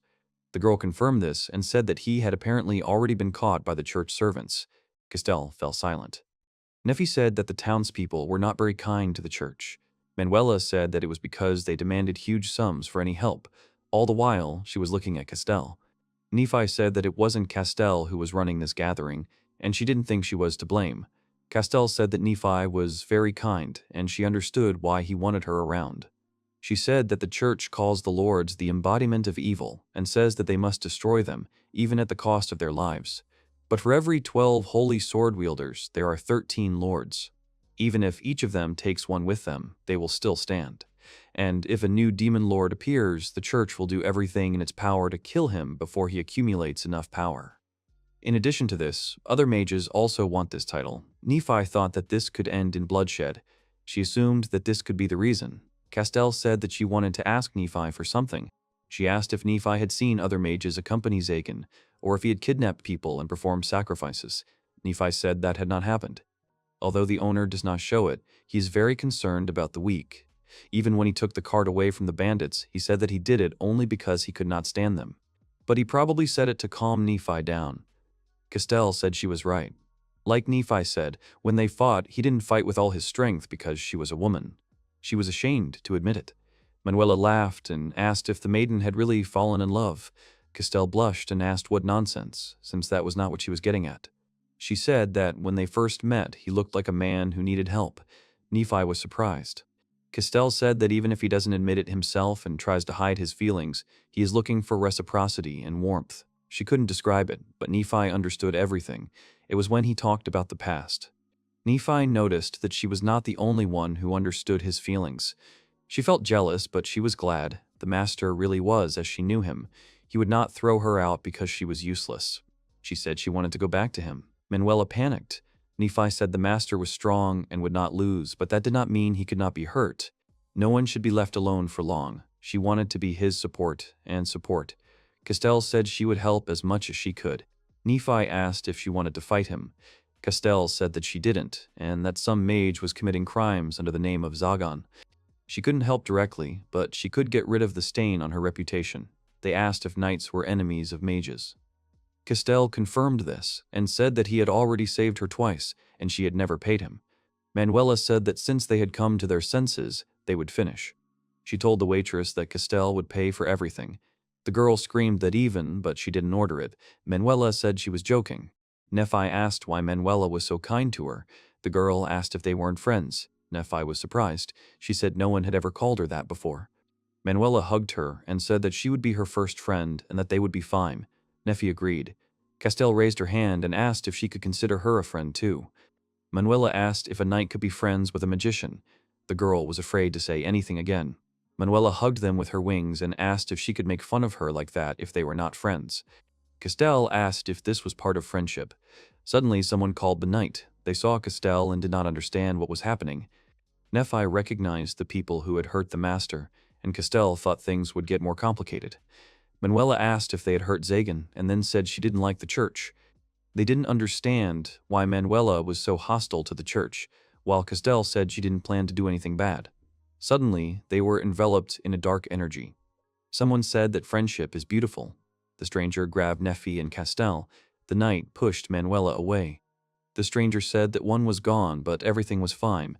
He said that his name was Zagan, and if they wanted to free them, he was waiting for them in his castle. Nephi was shocked. In the pitch darkness, the hero was all alone. The young man with a sad expression on his face noticed that being completely alone, it became very quiet around. The hero silently looked at the night sky. One of the azure sky knights he had defeated groaned. One of the three fallen warriors lying on the magic circle expressed his dissatisfaction with their defeat. Another warrior expressed surprise at how easily the young man had defeated the three azure sky knights. The hero silently turned towards his fallen enemies. The young man looked at his exhausted enemies with disdain and said that they had suddenly attacked him and then fallen into a trap, without him even having to do anything. The young man remembered that Nephi had set all these traps. Remembering this fragment, the young man thought. The hero clenched his fist furiously. He reminded himself that he had met Nephi only half a month ago. When this fuss died down, no one would think that they were somehow connected. He remembered that the people of Kionid were kind to Nephi. There, away from the mages and the church, she could live in peace. He had a picture in his head of the people of Kionid encouraging and caring for Nephi. The young man turned and set off. Behind him, on the ground, lay one of the knights, who clearly wanted to do something. The warrior grabbed the hero by the leg and frantically asked him to stop. The hero looked at the fallen warrior. The knight of the azure sky said that they did not care what happened to them and asked the young man to spare Madame Chastel. 7. Tears appeared in the knight's eyes, and he added that his mistress was so sure that he was not behind the kidnappings that she contradicted the cardinal himself in trying to find the culprit. He tearfully asked him to let her go. The young man looked at the knight in bewilderment and asked the name Chastel. He asked the knight in bewilderment what he was talking about. Suddenly, a cry was heard addressing the young man. A winged woman fell from the sky and landed on the back of the knight's head. Her appearance slightly surprised the young man. The knight was clearly unhappy that the woman landed painfully on his head. The warrior angrily asked the woman what she was doing, addressing her as if she were a bird. The woman angrily reminded the knights that the young man was not the culprit. The bickering of this couple was annoying the hero. He noticed to himself how annoying they were. He began to cast some kind of spell and thought about driving them out. The woman suddenly turned towards the hero and asked him for help. The woman told the young man that Nephi and Chastel had been kidnapped. Her words greatly surprised the magician. She also added that she tried to hide their acquaintance and assumed that it was too late. The woman grabbed the hero by the cloak and asked him once again to save the girls. The young man looked confused. The hero fell into despair. He understood that he could not simply close his eyes to this, but if this happened, the church would not leave her alone. The hero realized that he could not simply rush to save her. He needed to figure out how to do it unnoticed. The woman aggressively asked the hero why he was so slow. Her words stunned the young man. The winged maiden said that Nephi was going to return to him. Her words greatly surprised the magician. The woman screamed that Nephi wanted to be with the young man, to be his support. She added that no matter how many times he kicked her out, she would always come back. After her words, the girl became very angry. Tears appeared in her eyes.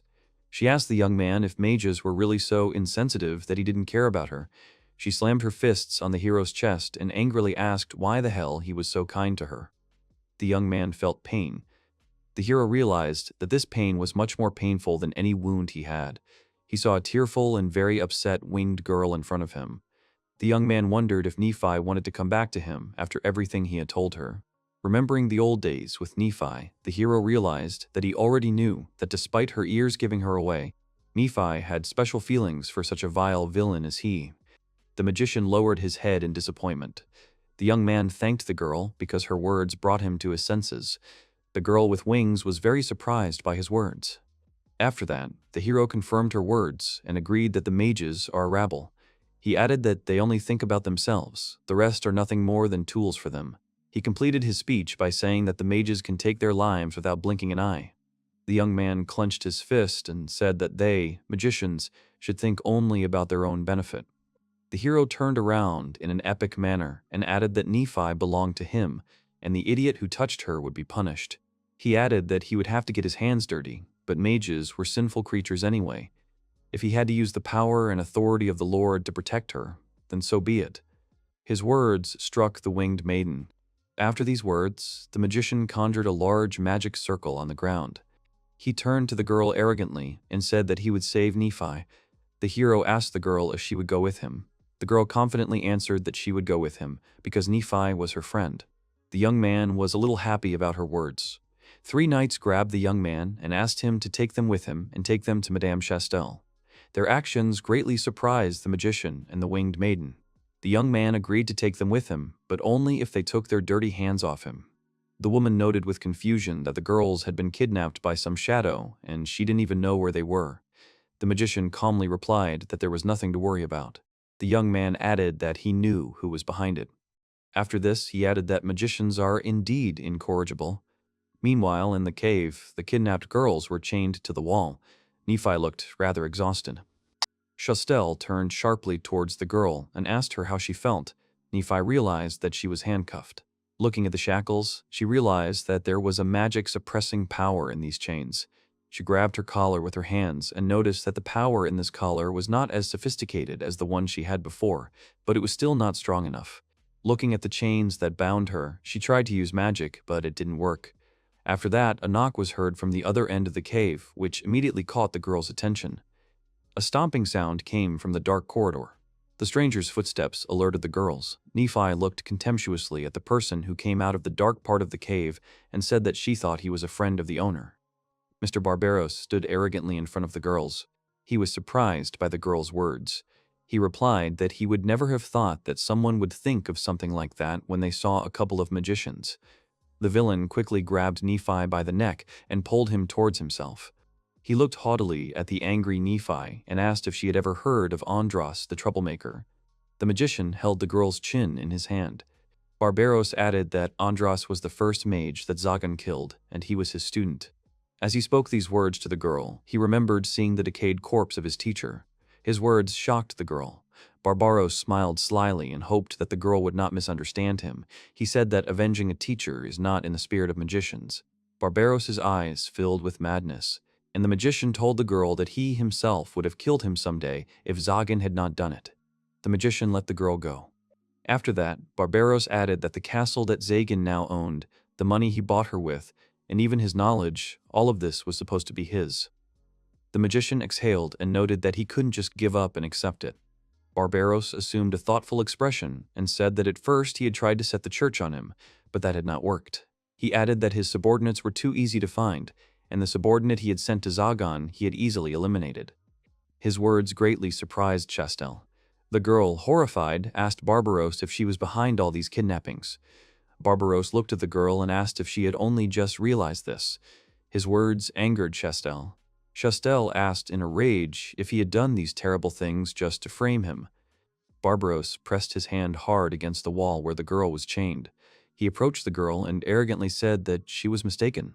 Barbaros said that it was to flay, suggested using sacrifices. After these words, the magician turned and headed for the exit. He added that they still wanted to conduct the large ritual. Barbaros turned around and solemnly declared that he had done this to prove to the 12 demon lords that he was worthy of becoming the next lord. All he had to do was eliminate the other candidates. The magician added that he was a little worried when his prepared victims were taken away from him, but then he got her. He said that the magical power of the white-haired elf would be enough to open the door. His words alerted Nephi. Nephi looked down, disappointed. She hung her head and said that it was all rather pointless. Barbaros noticed how talkative she was. He asked her if she thought that he wouldn't kill her or that Zagan would come to save her. Nephi realized the words of the magician and answered negatively. She added that she did not want her current situation to add to the troubles of the master. She added that this was out of the question. Barbaros arrogantly asked what she was talking about then. Nephi replied that the title of lord had already been given to her master. Her words stunned the magician. Barbaros said distantly that she was lying. Nephi calmly replied that it was the truth, which was why he had gotten rid of her. Barbaros leaned against the wall in surprise. Magician Kujures was horrified by what he heard. He said that this could not be. Then Barbaros realized that Zagan had become the Lord of Demons. The magician concluded that it was not enough for Zagan to steal Andros's legacy, but now he had also taken the throne of the Lord. Barbaros pressed his hand to his forehead. He was angry. The state of the magician horrified Nephi. The mage pulled the chains hard and ordered the elf to stand up. Nephi fell to the cave floor. Barbaros angrily said that he would simply take the title from him if he completed the ritual. The magician brought the girl into a large room with a huge and complex magic circle on the floor. He added that he would not care whether he was a ruler or not. Chastel screamed after the mage to stop and use her, adding that she had been prepared for this when she became a knight. Barbaros looked haughtily at the chained Chastel and replied that he would have found a use for her, even without her reminders. But the ritual required only the best tools. Hearing his words, Nephi fell into despair. She played the words of Barbaros in her head. She remembered her childhood and that all her life she was called exactly that. After that, she realized that her master never called her a tool, not even once. The elf tried to run away and screamed at the magician to let her go. She wanted to survive and return to her master. Even if he scolded and drove her away, she would still resist and be with him in the castle. She wanted to cook for him and lay him on her lap and do everything so that he would be counted. Her actions angered Barbaros, and he pulled the chains down with force. Nephi fell to the floor. She understood that maybe her life was insignificant. Maybe the day would come when he would find someone he valued more than her. She told herself that she would not leave her master alone. Nephi stood up from the ground and said that she was not in pain at all. When he drove her away, the pain was many times stronger. Barbaros calmly watched the girl's actions. Nephi growled and began to gather her strength. The elf, with tears in her eyes, declared that she belonged only to her master and added that he had no right to touch her. The magician smiled and began to gather mana in his fingers. Barbaros conjured a huge black flame with the intention of punishing Nephi. An explosion sounded behind the magician, which broke through the wall of the cave, which stunned the villain. Barbaros turned around in surprise. In the resulting window stood Zagan. He told Nephi that it was an excellent speech. Zagan added haughtily that she was haughtily because she was his student. Zagan turned to Barbaros. He asked him how long they had not seen each other. Barbaros was extremely displeased with his appearance. He straightened up haughtily and asked when Zagan had figured it out. Zagan calmly entered the cave. He replied that he had begun to suspect something when he had come to skin. Zagan also added that the magician who fell at his feet, tremblingly begging for mercy, was unable to break through his barrier. He also recalled that after the incident with the flayer and after the encounter with the knights, Barbaros had come forward as if trying to verify something. Zagan added that it would be strange not to suspect him. The villain was confused when he heard his answer. Zagan said that this was not the issue now, and turned his gaze to the elf in tears. After that, Zagan cast a cruel glance at Barbaros and rhetorically asked if he had touched Nephi. There was a loud explosion. The villain was confused and began to cast a spell. The young man quickly closed the distance with the kidnapper and hit him on the arm, which surprised the latter greatly. The enemy's actions infuriated Barbaros. After that, Zagan quickly hit the villain on the legs. Barbaros screamed in pain, and Zagan went to Nephi. On the way, he removed the shackles from his servant. Zagan came closer to Nephi and asked if it hurt her. Nephi looked at the master in shock. She confirmed his fears. The elf pressed herself against the master and assumed that he was in much more pain than she was. Her words greatly surprised the magician. Nephi added that she didn't know what had happened to him, and when he said he didn't need her anymore, she decided she just had to accept it. Nephi, in tears, laid her head on her master's chest and said that she simply could not find peace, knowing how much pain he was in.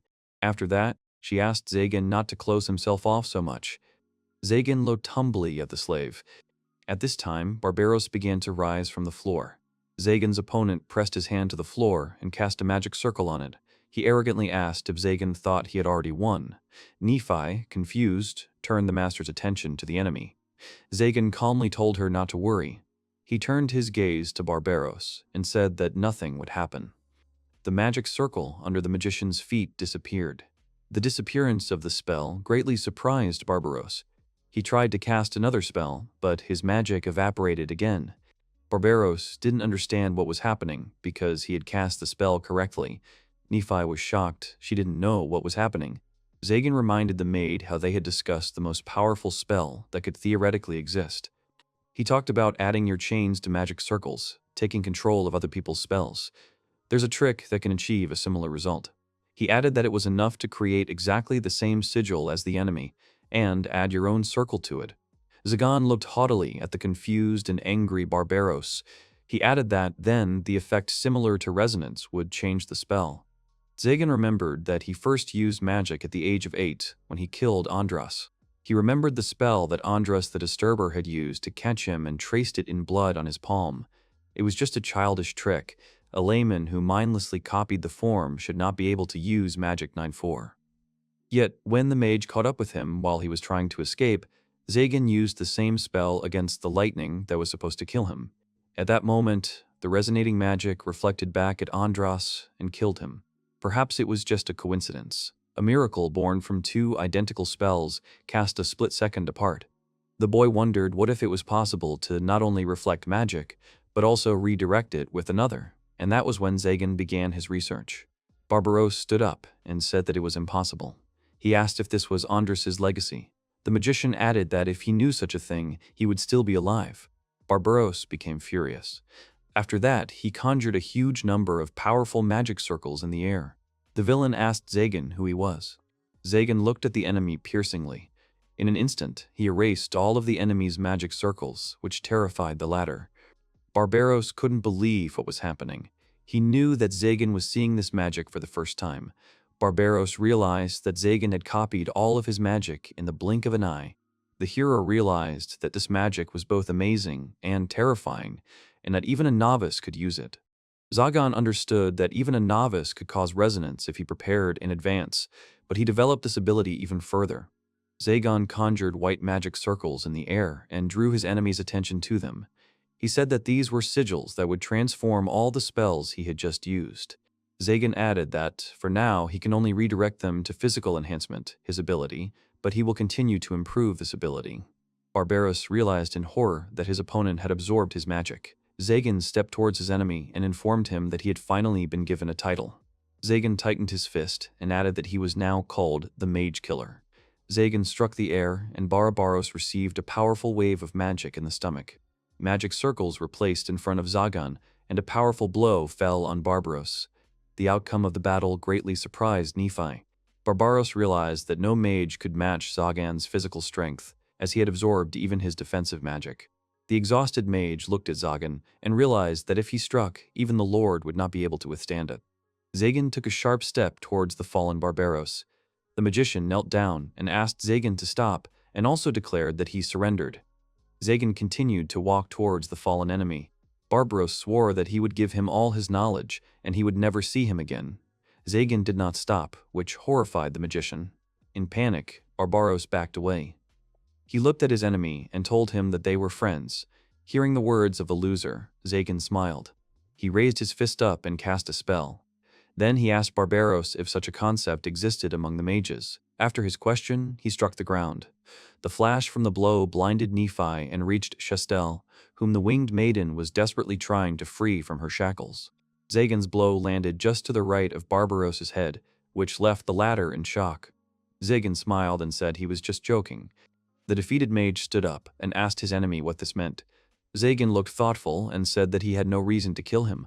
He noted that if Barbaros died, he would have nowhere to get all the tasty drinks, and he was not good at that. The magician grinned angrily and asked if Zagan felt sorry for him. His opponent smiled arrogantly and said that he had the right to do so. His words offended Barbaros. Barbaros screamed that if he left him alive, he would kill him. He would definitely kill him. He would not rest until Zagan breathed. Zagan looked at the magician kindly and said that, "Let it remain that way. Now Barbaros will owe a bottle every time he loses." His words stunned the enemy, and he asked what the hell he was talking about. The beaten Barbaros did not know what he was hoping for by leaving the enemy alive. After that, he added that he would do whatever he wanted, and if Nephi wanted to live under the sun without hiding, then he only needed to rule everything that it illuminated. Nephi listened to her master's words with delight. Zagan added that he would not kill Barbaros. If he did not like something, then with his strength he would subjugate it to his will. Barbaros looked at the victor with a detached expression. He soon accepted defeat and called the enemy an arrogant bastard. Zagan looked at the beaten mage and asked what the Lord would be without his pride. The girls watched the hero with joy. The magic circle the boys were standing on lit up. This greatly surprised Zagan. He exhaled and asked the magician if this was his doing. Barbaros looked at the circle in confusion. He replied that he had done nothing. His answer shocked Zagan even more. Zagan looked at the defeated enemy. The hero assumed that when he struck the ground, he accidentally touched the magic circles. Meanwhile, the circle was activated and glowing. Zagan pulled Barbaros towards him and noticed the strange mana. Zagan looked at Barbaros in horror and asked what he was trying to do. Barbaros replied that the thing was supposed to summon real demons. A creature of an incomprehensible shape emerged from the portal. There is a theory that magical symbols and perhaps even church symbols are ancient writings left by gods and demons. Zagan wondered if they could really summon something that had long since vanished from this world. The circle glowed brighter and brighter. The sight of the monster terrified everyone present. The monster stretched upwards, surprising the magicians with its height. Zagan is horrified. He suspects it is just a shadow. Zagan speculated that the lack of casualties and random activation prevented the summoning. He is horrified that his assumptions could be correct. Zagan was dumbfounded by the sight of the creature. He laughed nervously. The hero realized that people were no match for this monster. The young man realized that meeting the monster would be death for him. After his reasoning, the monster bowed its head before Zagan. The monster waited for orders from Zagan, addressing him as its master. After the creature's words, the young man was stunned. He and the other people in the cave did not understand what was happening. He was very surprised that it bowed before him. A moment later, he realized that the monster had bowed before the seal of the Demon Lord. He was very surprised by this outcome. The knights cried with joy that their mistress was safe. One of them said furiously that they cared about Madame Chastel and the safety of the townspeople first and foremost, and they did not like to work together with a villain. Zagan asked to leave. The knights were very offended by the attitude of the magician. The warriors reminded Zagan that they helped them get out of the cave. At this time, the winged girl turned to the magician. The girl said that the two of them, the magician and Nephi, should discuss everything. After these words, the woman flew to the knights and said goodbye to the guys, leaving Nephi in bewilderment and Zagan in thought. Zagan turned to Barbaros and asked if he wanted to continue. Barbaros asked sadly what he expected from him after meeting this creature. He remembered how the monster had returned somewhere, most likely back to its world, when Zagan gave the order. Barbaros stood up from the ground and began to recall Zagan's words. He asked if he should bring a drink as an apology. Zagan smiled and confirmed his words, and added that he expected a drink of the highest quality from him. Barbaros looked sadly at the boys and used disappearance spells. His disappearance slightly discouraged Zagan and Nephi. The boys were left alone. Zagan realized his situation and blushed. Nephi turned to the owner, which left the latter dumbfounded. He didn't know what to do or what to say. Nephi calmly said that she wanted to be near her master. Her words surprised Zagan a little. The young man reminded her that she shouldn't force herself and asked if the girl was sure of her decision. Nephi pressed her hand to her heart and replied that she wouldn't mind if it was him. Zagan looked at the thoughtful elf. The hero looked at Nephi as she watched the sunset and assumed that she had become much stronger. Zagan turned around and said that everything would be different now. His words surprised Nephi a little. Zagan got down on one knee and said that he wanted her to call him by his name from now on, not master. Nephi looked at her master in surprise. The young man added sheepishly that he did not want her to be his slave, servant, and student. He said that he wanted exactly this kind of relationship between them. His words confused the girl. Nephi pressed her hand to her heart and began to speak hesitantly. Zagan added sheepishly that this was exactly the kind of relationship he wanted. The young man bowed his head to the girl and tried several times to say something to her in confusion. After several attempts, Zagan screamed and stood up from his knees, which greatly surprised his companion. Zagan came closer to the girl and took her by the shoulders. The young man said in confusion that she belonged to him forever, until death do them part, and even after death. His words greatly confused Nephi. After these words, Zagan became desperate and stepped aside. Zagan did not understand why he could not simply say, "I love you." Nephi smiled. After that, she happily replied that she agreed. The girl's smile surprised the young man greatly. Nephi began to search for something in the pocket of her work dress. The girl took out a collar from the dress and asked Zagan to put it on her again. Her words greatly surprised the young man. He said that it was terrible because it was a slave collar. The elf looked at the collar and said that there was nothing terrible about it. She almost called the young man her master, but quickly came to her senses. Nephi came closer to the hero and told him that this was what connected them and called the young man by name. Zagan listened attentively to his companion. Zagan smiled and placed his hands on Nephi's shoulders. Nephi awkwardly said that it was rather strange to call it an engagement ring. Nephi and Zagan looked at each other. After that, Nephi asked what kind of relationship they were in if she was not a slave, a servant, or a student. Her words left Zagan stunned. Zagan froze in bewilderment. He himself would like to know this. Nephi silently looked at the hero. Zagan put his hand to his embarrassed face. The hero realized that he, the Lord of Demons, had taken an elf slave as his wife. He did not know how to love her. Nephi and Zagan looked at the distant sun together. Zagan wished someone would tell him about it. Meanwhile, life was in full swing in the city. The men in the tavern were having a good time, and one of them asked his interlocutors if they had heard about the new ruler. His interlocutor asked if he was talking about the magician who lived in the Lost Forest. He also noticed that this magician had a creepy face. At this time, the man on the street wondered if he was the Lord of Keenid, since the magician was the heir of Marchosis. His interlocutor replied that lately he even dropped in to buy some things. The boy standing next to them agreed with the second man's statement and noted that the magician always brought a cute elf with him. The boy ran into someone and apologized. Behind the boy stood a huge lizard in armor and a black cloak.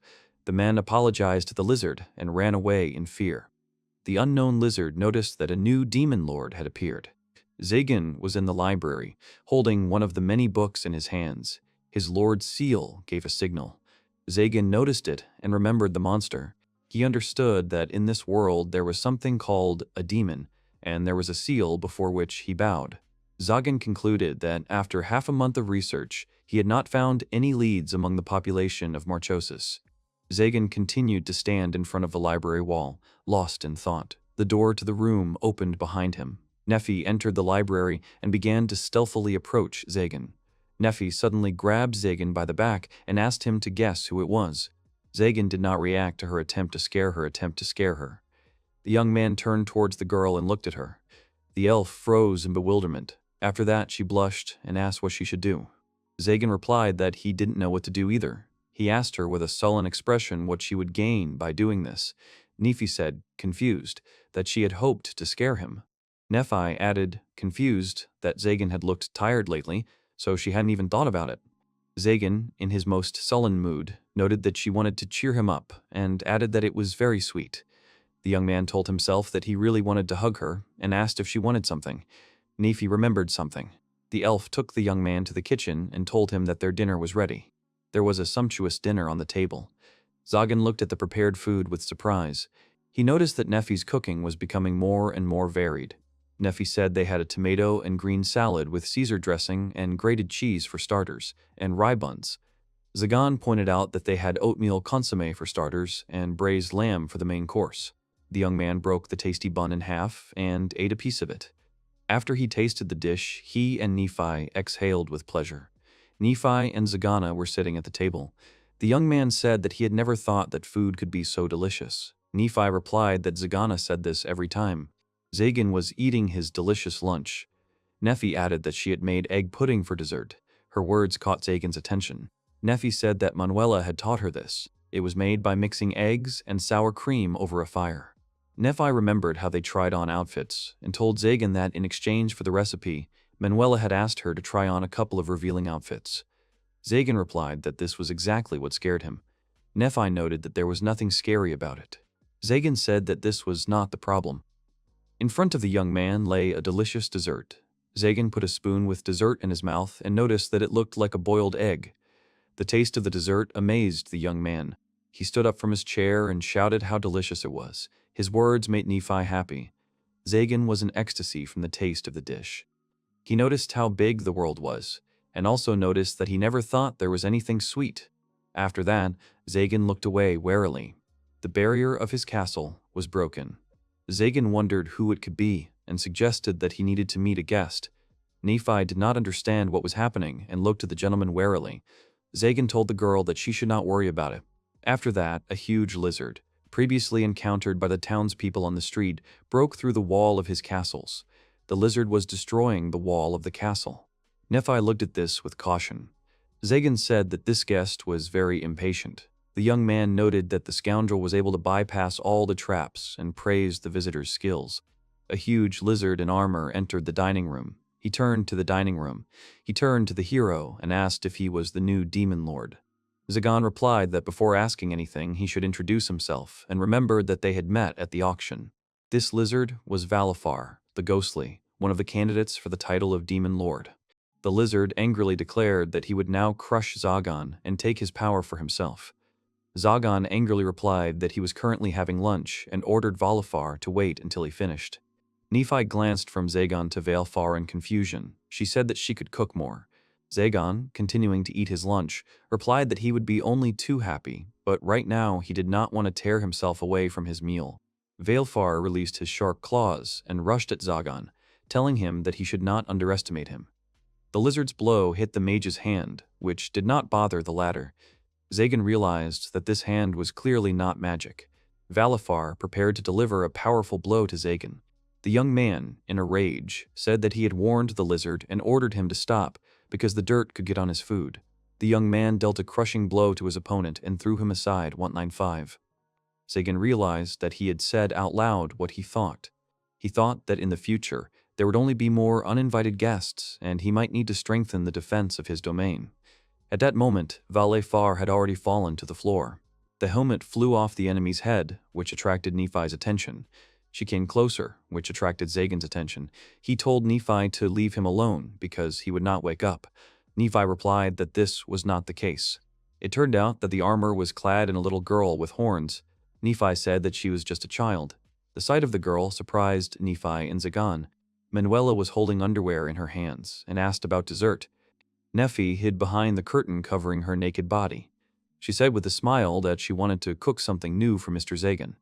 Manuela coquettishly replied that it was a great idea and she would help Nephi with her idea because she tried on her outfits. After that, Manuela took the note and asked Nephi if she could read. Nephi answered positively. She added that Mr. Zagan had taught her not only magic but also reading. The girl said that this was great news and gave Nephi a dessert recipe. The note was filled with all sorts of nonsense that Nephi couldn't understand. Manuela laughed and then gave the girl a normal recipe. In front of Nephi and Zagan lay the body of the defeated enemy. The magician realized that she was only a child. After that, he realized that he had knocked out the child and coughed uncertainly. Zagan pointed his finger at the enemy and asked Nephi not to worry because he had a cold medicine somewhere. Nephi asked the young man to calm down and said that the medicine would not help here. The magician picked up the girl and carried her into another room. He said with displeasure that this intruder was causing a lot of trouble. His decision surprised Nephi, and she smiled at him. She went with him and told the young man that he was very kind. Zagan did not understand what she was talking about. After some time, the girl woke up in bed. Zagan and Nephi were sitting next to her. She didn't understand where she was. When she saw them, she was very surprised. The girl jumped up from the bed and hit Zagan in anger.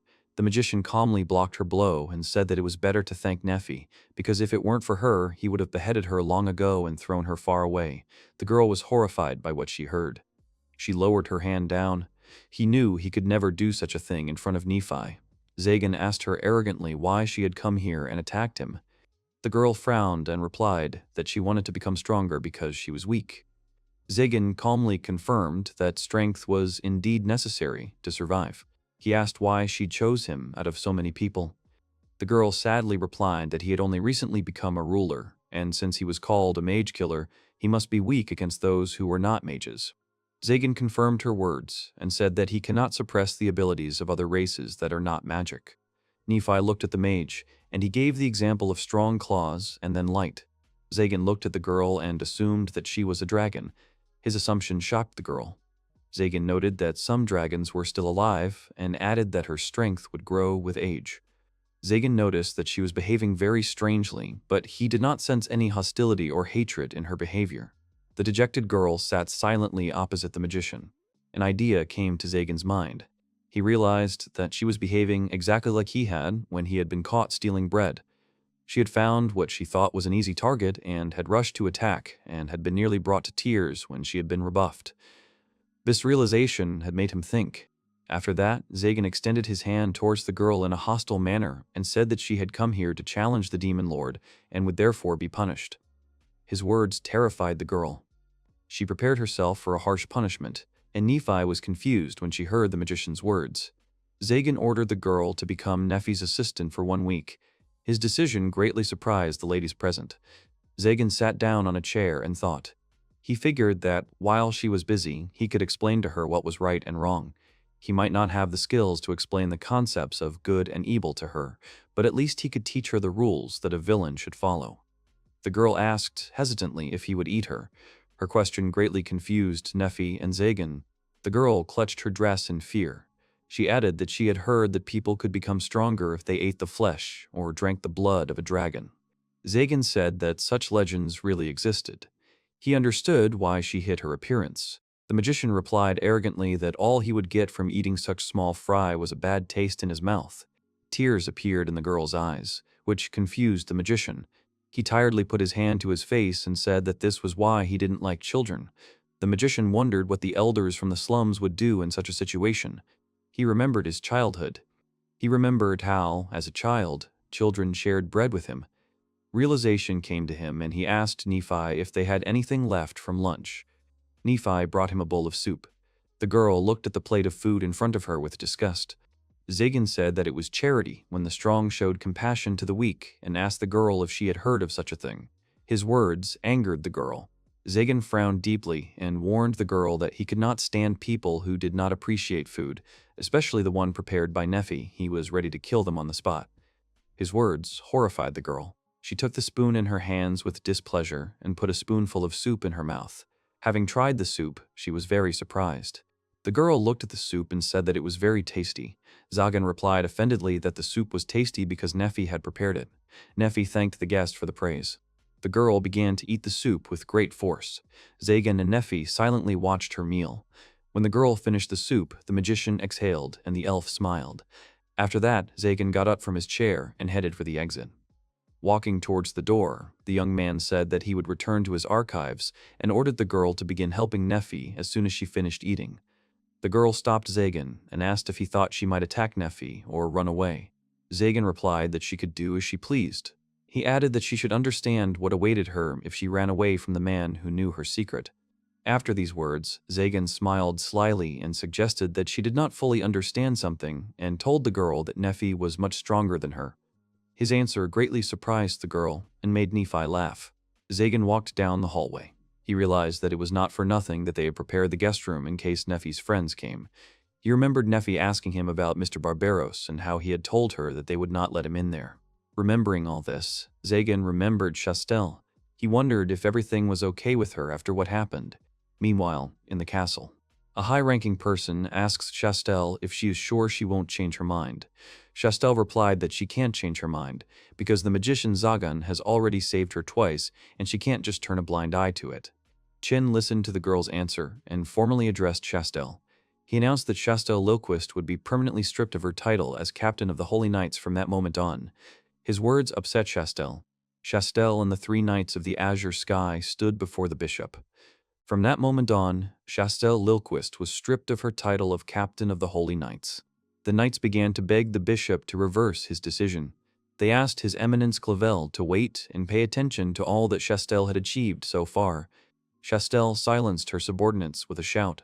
Chastel assumed that her renunciation of them was more important than the emergence of a new demon lord. That meant that the church only needed to kill Zagan to demonstrate its power.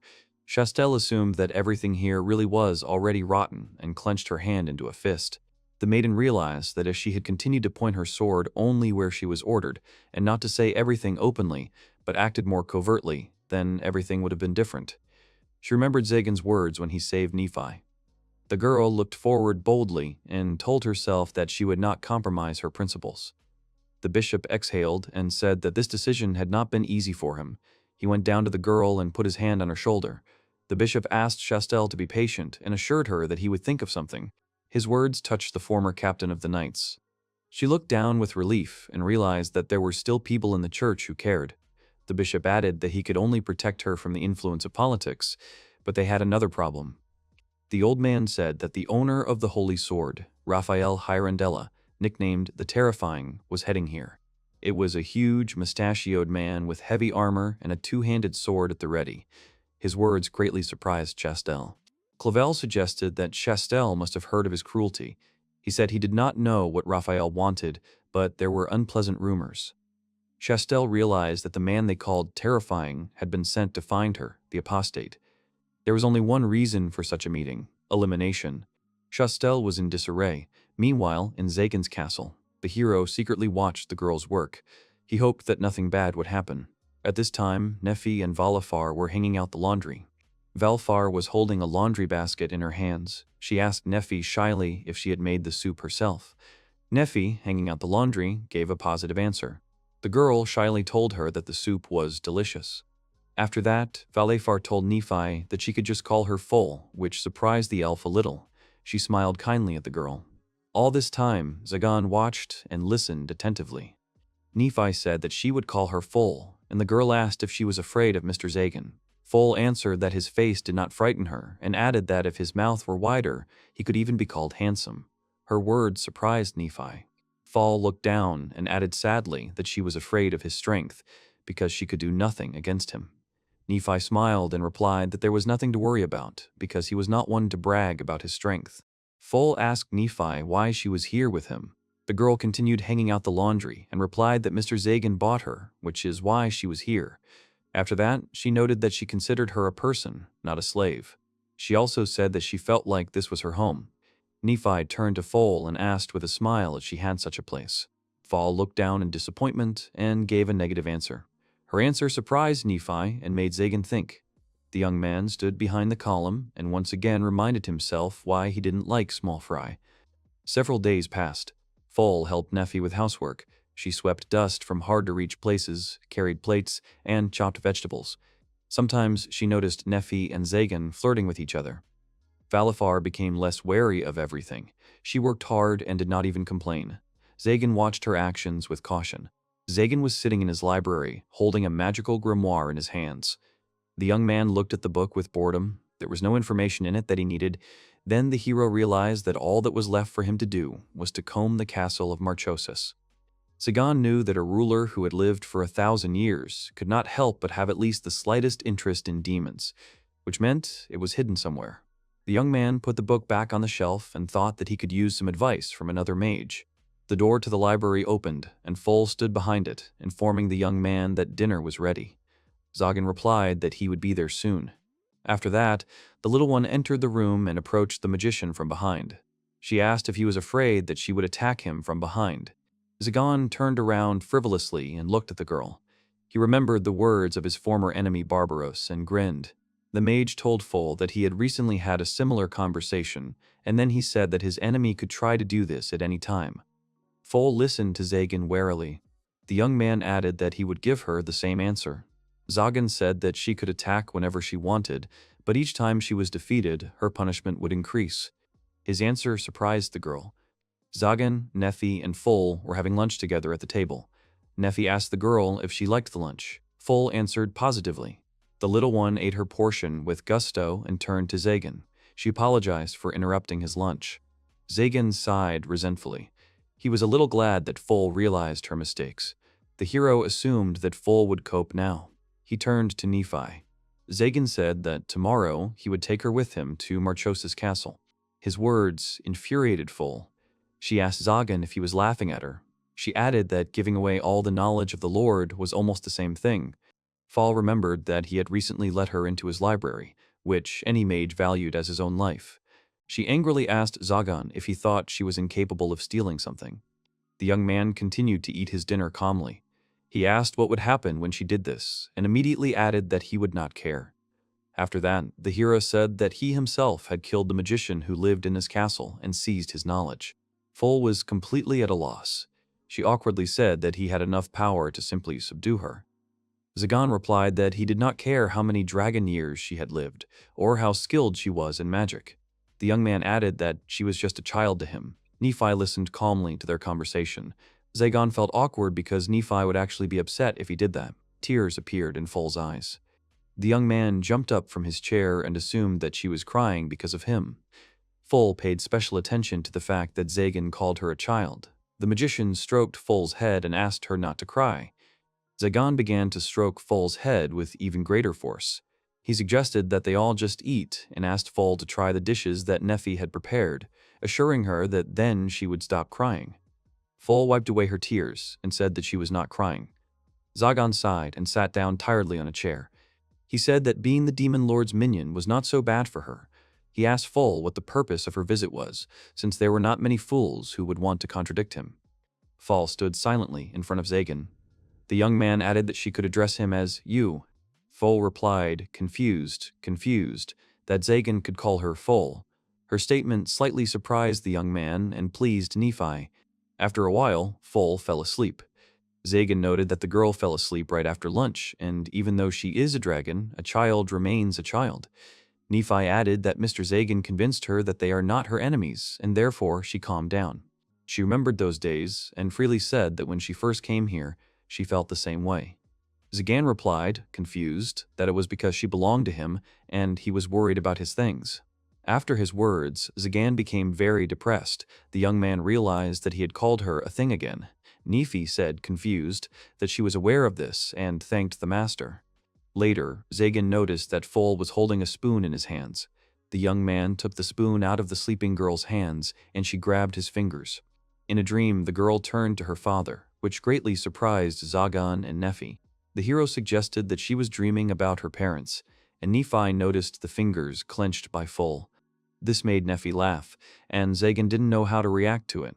After that, the girl thoughtlessly said that they really did have a child. Her words confused Zagan very much. He focused on the child that Nephi said. After a few seconds, Nephi realized her words and began to feel embarrassed. Nephi, extremely embarrassed, said that she did not mean anything wrong and, in confusion, added that he was like a guardian or protector to her. Zagan awkwardly replied that he understood everything and that she didn't need to worry. Zagan and Nephi looked at the floor in confusion. The elf's face was covered in a blush. She awkwardly took Zagan by the sleeve. The young man was in great confusion. He was replaying the conversations about his family and his child in his head. He realized that a ruler who longed for such ordinary happiness was ridiculous. After that, he took Nephi's hand. He hoped that someday they would find this happiness. Manuela was very happy about something. She was in Kianita's studio. In front of her was Full in a cute outfit with a hood imitating a cat's head. Manuela rushed to hug Full. She praised herself for her excellent choice of clothes and really wanted to take Full home with her. Zagan began to take the girl away from the winged girl, asking her to calm down and noting that Full was not a thing. As he left the store, Zagan remembered that before heading to Marchos's castle, they had decided to buy clothes for Full, since she couldn't wander around in armor, and under the armor she only had underwear. After leaving Manuela's shop, Zagan said that this was why he didn't like her shop. Nephi replied that she thought it was the right decision to come in. Manuela happily waved her hand at her friends as they left. Nephi drew the boy's attention to something. She pointed to Fall, who was very pleased with her purchase. She drew the young man's attention to the girl's joy, after which the latter turned to him and thanked him. Zagan awkwardly replied that there was nothing to thank him for. After that, Fall took the young man's hand. Little Fall demurely grabbed Nephi and Zagan in her arms. This surprised them slightly. This feeling caused confusion in the young man. Zagan realized that this feeling was different from his feelings for Nephi, and that there was something warm in it. After these thoughts, the young man was very surprised. He looked at Fall and assumed that this was the same desire to protect. Zagan, Nephi, and Fael walked down the street holding hands, which attracted the attention of the locals. Zagan knew that if Barbaros found out, he would think he had completely lost his mind. Meanwhile, Chastel was also outside, sighing sadly. She thought about how stupid she had been. Her holy sword had been taken away, as well as her armor. She realized that because of her removal, they had to put off forming a squad to eliminate the Demon Lord for quite some time. Although, even so, she probably wouldn't hear about it. She resigned herself to it and realized that she still wanted to do something to help them. Chastel hesitantly placed a hand on her shoulder and wondered where she got this desire from. Chastel wanted them to live peacefully and become a happy family. She did not want to interfere between them. Chastel hoped that the boys would remember her and recall her from time to time. That would be enough for her. The girl imagined their future child, her funeral, and grave. These thoughts brought tears to her eyes. Chastel continued walking through the city. She confidently said that Zagan would become a loving father. Such was his aura. Zagan and his company walked in front of her. Chastel confirmed her own words and looked at her acquaintances walking towards her. Zagan, Nephi, Foal, and Chastel crossed paths. Chastel was very surprised by their appearance. Zagan turned his attention to the former captain of the Knights. Foal did not understand what was happening. Chastel asked Zagan and Nephi, embarrassed, when they had already managed to have a child. Her question greatly embarrassed the couple. Zagan shouted at Chastel not to say such shamelessness out loud. His answer surprised the girl greatly. Foal asked Zagan who this girl was and pointed to the embarrassed Chastel. Her question slightly discouraged the young man, and he apologized and then thought about it. He looked at Chastel and asked her who she was. His question hurt the girl to the depths of her soul, and she burst into tears. Chastel was despondent. She did not understand why Zagan did not remember her at all. Nephi angrily turned to Zagan and told him that it was Chastel. The young man was very surprised. He could not recognize Chastel in these clothes and without armor. He told Chastel that this was Nephi's friend and asked the girl what she was wearing. Chastel didn't know how to answer her. Behind the girl, a cry was heard, addressing her. It was the trio of knights of the azure sky. One of the knights told his mistress that it was dangerous to walk here alone. After that, he noticed Zagan and became upset. Zagan was not happy to see them either, calling the knights the three idiots of the azure sky. The trio of warriors corrected Zagan and asked him, confused, what Zagan wanted to do with Madame Chastel. Their question left the young man confused. Fall glared at the warrior, which Zagan quickly noticed. The young man noticed how the girl prepared for battle and used her skill. He ordered her to stop. Fall glared. She asked the young man why she shouldn't attack the offenders. Zagan replied that there were plenty of Nephi's acquaintances here and there would be unnecessary victims. His words calmed the girl down a little. The knights took their mistress away from Zagan and asked her to be more careful in the future. Chastel resisted the warriors' actions. Zagan and company watched them silently. Nephi worriedly asked if everything would be okay with Chastel. Zagan replied that he had no idea, but it seemed that she had plenty of admirers, which meant she had someone to rely on. Zagan understood that by contacting the magician, she would only harm herself.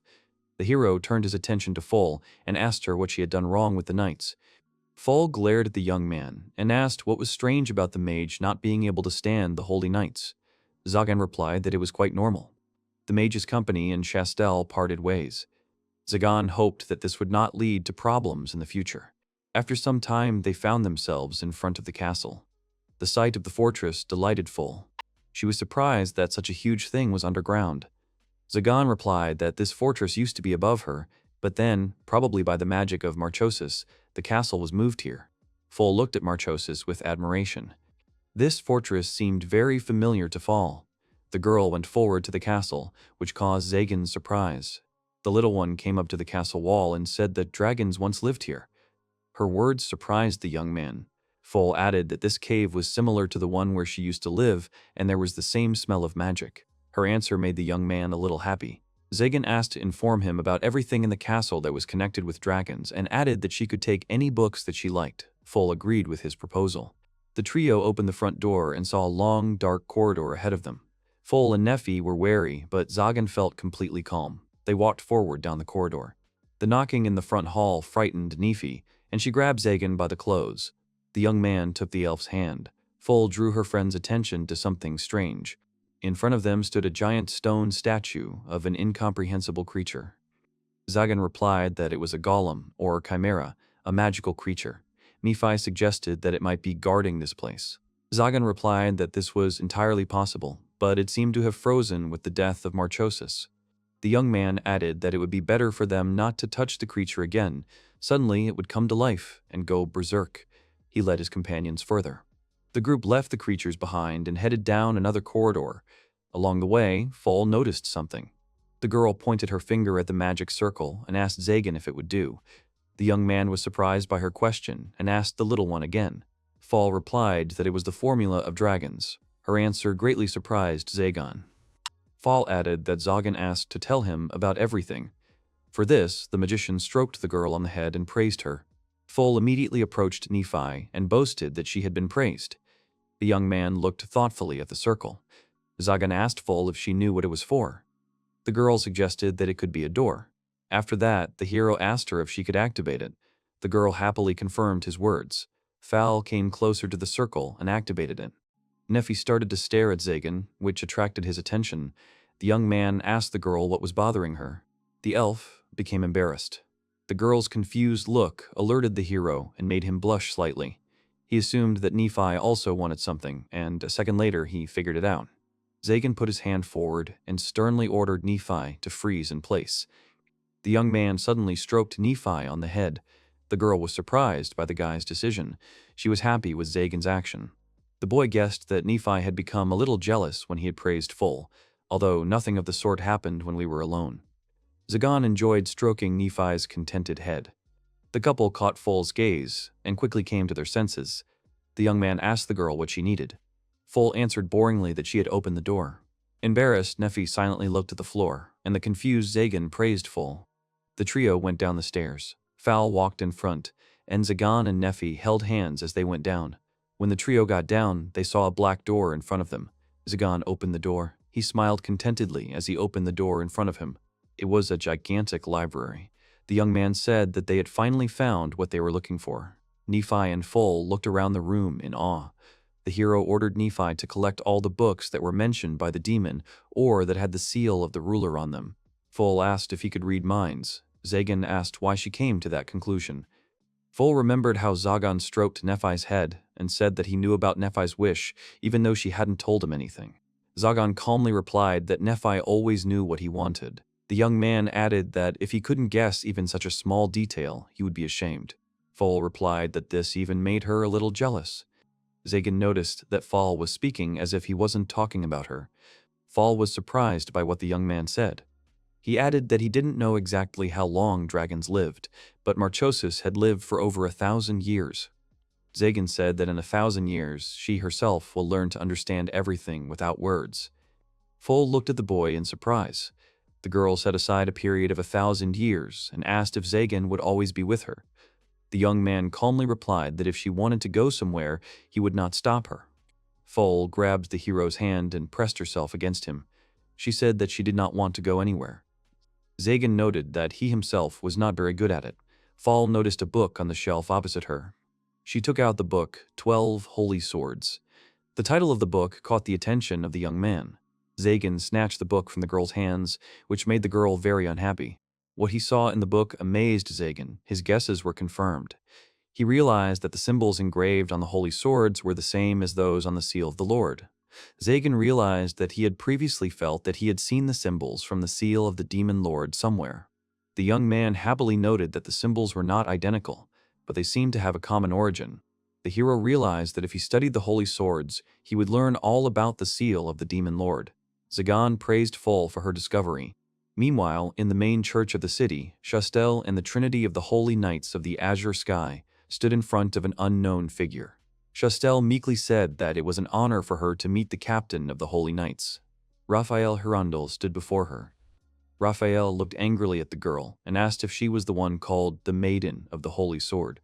He said he had heard about her punishment for disobedience. Hirondella noted that the girl looked quite good. Raphael asked how many mages the girl had killed. His question discouraged Chastel.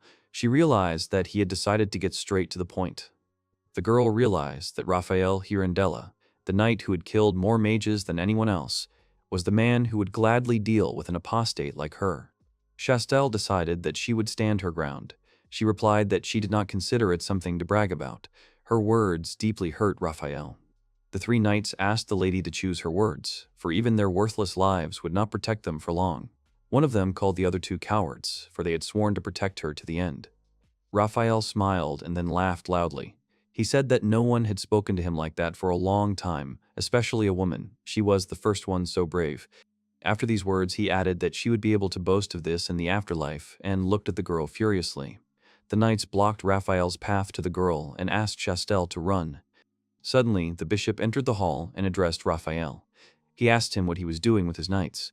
His appearance surprised the three knights of the azure sky and Chastel. Raphael slowly turned to face the priest. He glared at Clavel and said that he had no concern for him, a man with only a title. Clavel replied that maybe that was true, but it was his duty to protect these knights. Raphael walked menacingly towards the old man and asked him if they had taken the holy sword from her. After that, he asked where it was. His question stunned the bishop, who asked what Raphael was going to do when he found out. Furundel replied that he was going to do exactly what he thought, and clarified that the holy sword itself chooses its owner, and until that owner dies, no one else can use it. After this, Raphael pointed his finger at the girl and suggested executing Chastel as an alternative. This greatly surprised the girl. The old man shouted that this was outrageous impudence. Raphael answered menacingly that it was true, and that a priest had no right to tell the owner of a sword how to use it. Chastel said that Mr. Raphael was being too generous, and that if the sword owners used them as they pleased, they would be no different from bandits. Raphael turned his gaze angrily to the girl. The paladin reached for his sword and noticed that the girl had contradicted him for the second time. His behavior frightened Chastel. Raphael took out his sword and told Clavel that his ward was about to lose her life. Clavel reported that he understood Raphael's hint and ordered Chastel to follow him. Clavel and Chastel went to the church treasury. The girl was stopped at the entrance by guards. The priest took something out of the room. The bishop was holding the sacred sword in his hands. The old man gave the sword to the maiden and said that he was not sure whether it was worth returning to its owner, and that it would only give Raphael a reason to attack. He added that he believes that Chastel has the strength to overcome any obstacle. Chastel took the holy sword in her hands and reported that she had understood the saint's plan. The girl understood that this Raphael had forced them to return the sword to her. She did not know what her formidable comrade had actually planned. After some time in the tavern, someone laughed very loudly in Zagan's face, which made the guy lose his temper. They asked Zagan if he really had a child. The young man sadly asked how he knew about it. After they had searched the castle, Barbaros called him to a meeting, and so he was back in town. Barbaros haughtily told about the rumors of how Zagan had kidnapped this child. Zagan angrily headed towards the exit, expressing his desire to leave quickly. Barbaros grabbed him by the cloak and asked him to relax, because he got him a drink, as he asked. Drunk Barbaros asked his friend if he would tell about her. Zagan realized the state of his drinking companion and answered that Barbaros also knew her. His answer surprised Barbaros very much, and he asked if she was also a magician. Barbaros began to consider the options, realizing that this was a female mage. He assumed that it could be Gamori, the temptress, but immediately noticed that she did not like men. Zagan drank his drink calmly. He thought that if Barbaros didn't understand, then the others shouldn't guess that Fol was Valefar and she was a dragon. By this point, Barbaros had already guessed. Barbaros said it was Valefar, which greatly surprised Zagan. Barbaros added that he was saying this because Valefar had recently attacked him. He asked what had happened to him. Barbaros added that he was probably alive, if he was lucky. The mage assumed that Zagan had driven him out as well. After that, Barbaros said that there was a rumor that he was actually a dragon, and even his corpse could be used for excellent ingredients. Zagan looked at his interlocutor silently while drinking his drink. He realized that it was because of people like him that Fol had to hide. Barbaros decided not to think about it and asked who the girl was that he had taken in. This surprised Zagan. The hero hoped that Barbaros was not hinting that he had guessed everything. Zagan hesitantly answered that he did not know and decided that she would simply be a child that he had taken custody of. Barbaros laughed with all his might, emphasizing that Zagan had taken custody of the child. The young man realized that his drinking buddy was simply incorrigible. After this, Barbaros came to his senses and decided to change the subject. Zagan assumed that Barbaros had finally decided to talk business. Barbaros turned to him and said that he wanted to warn Zagan about a man who would soon arrive at the local church. Barbaros spoke of Raphael, the magician hunter. Rumor has it that he is called terrifying, and there is no one who can compare to him in the number of mages killed. He has 499 murders to his credit.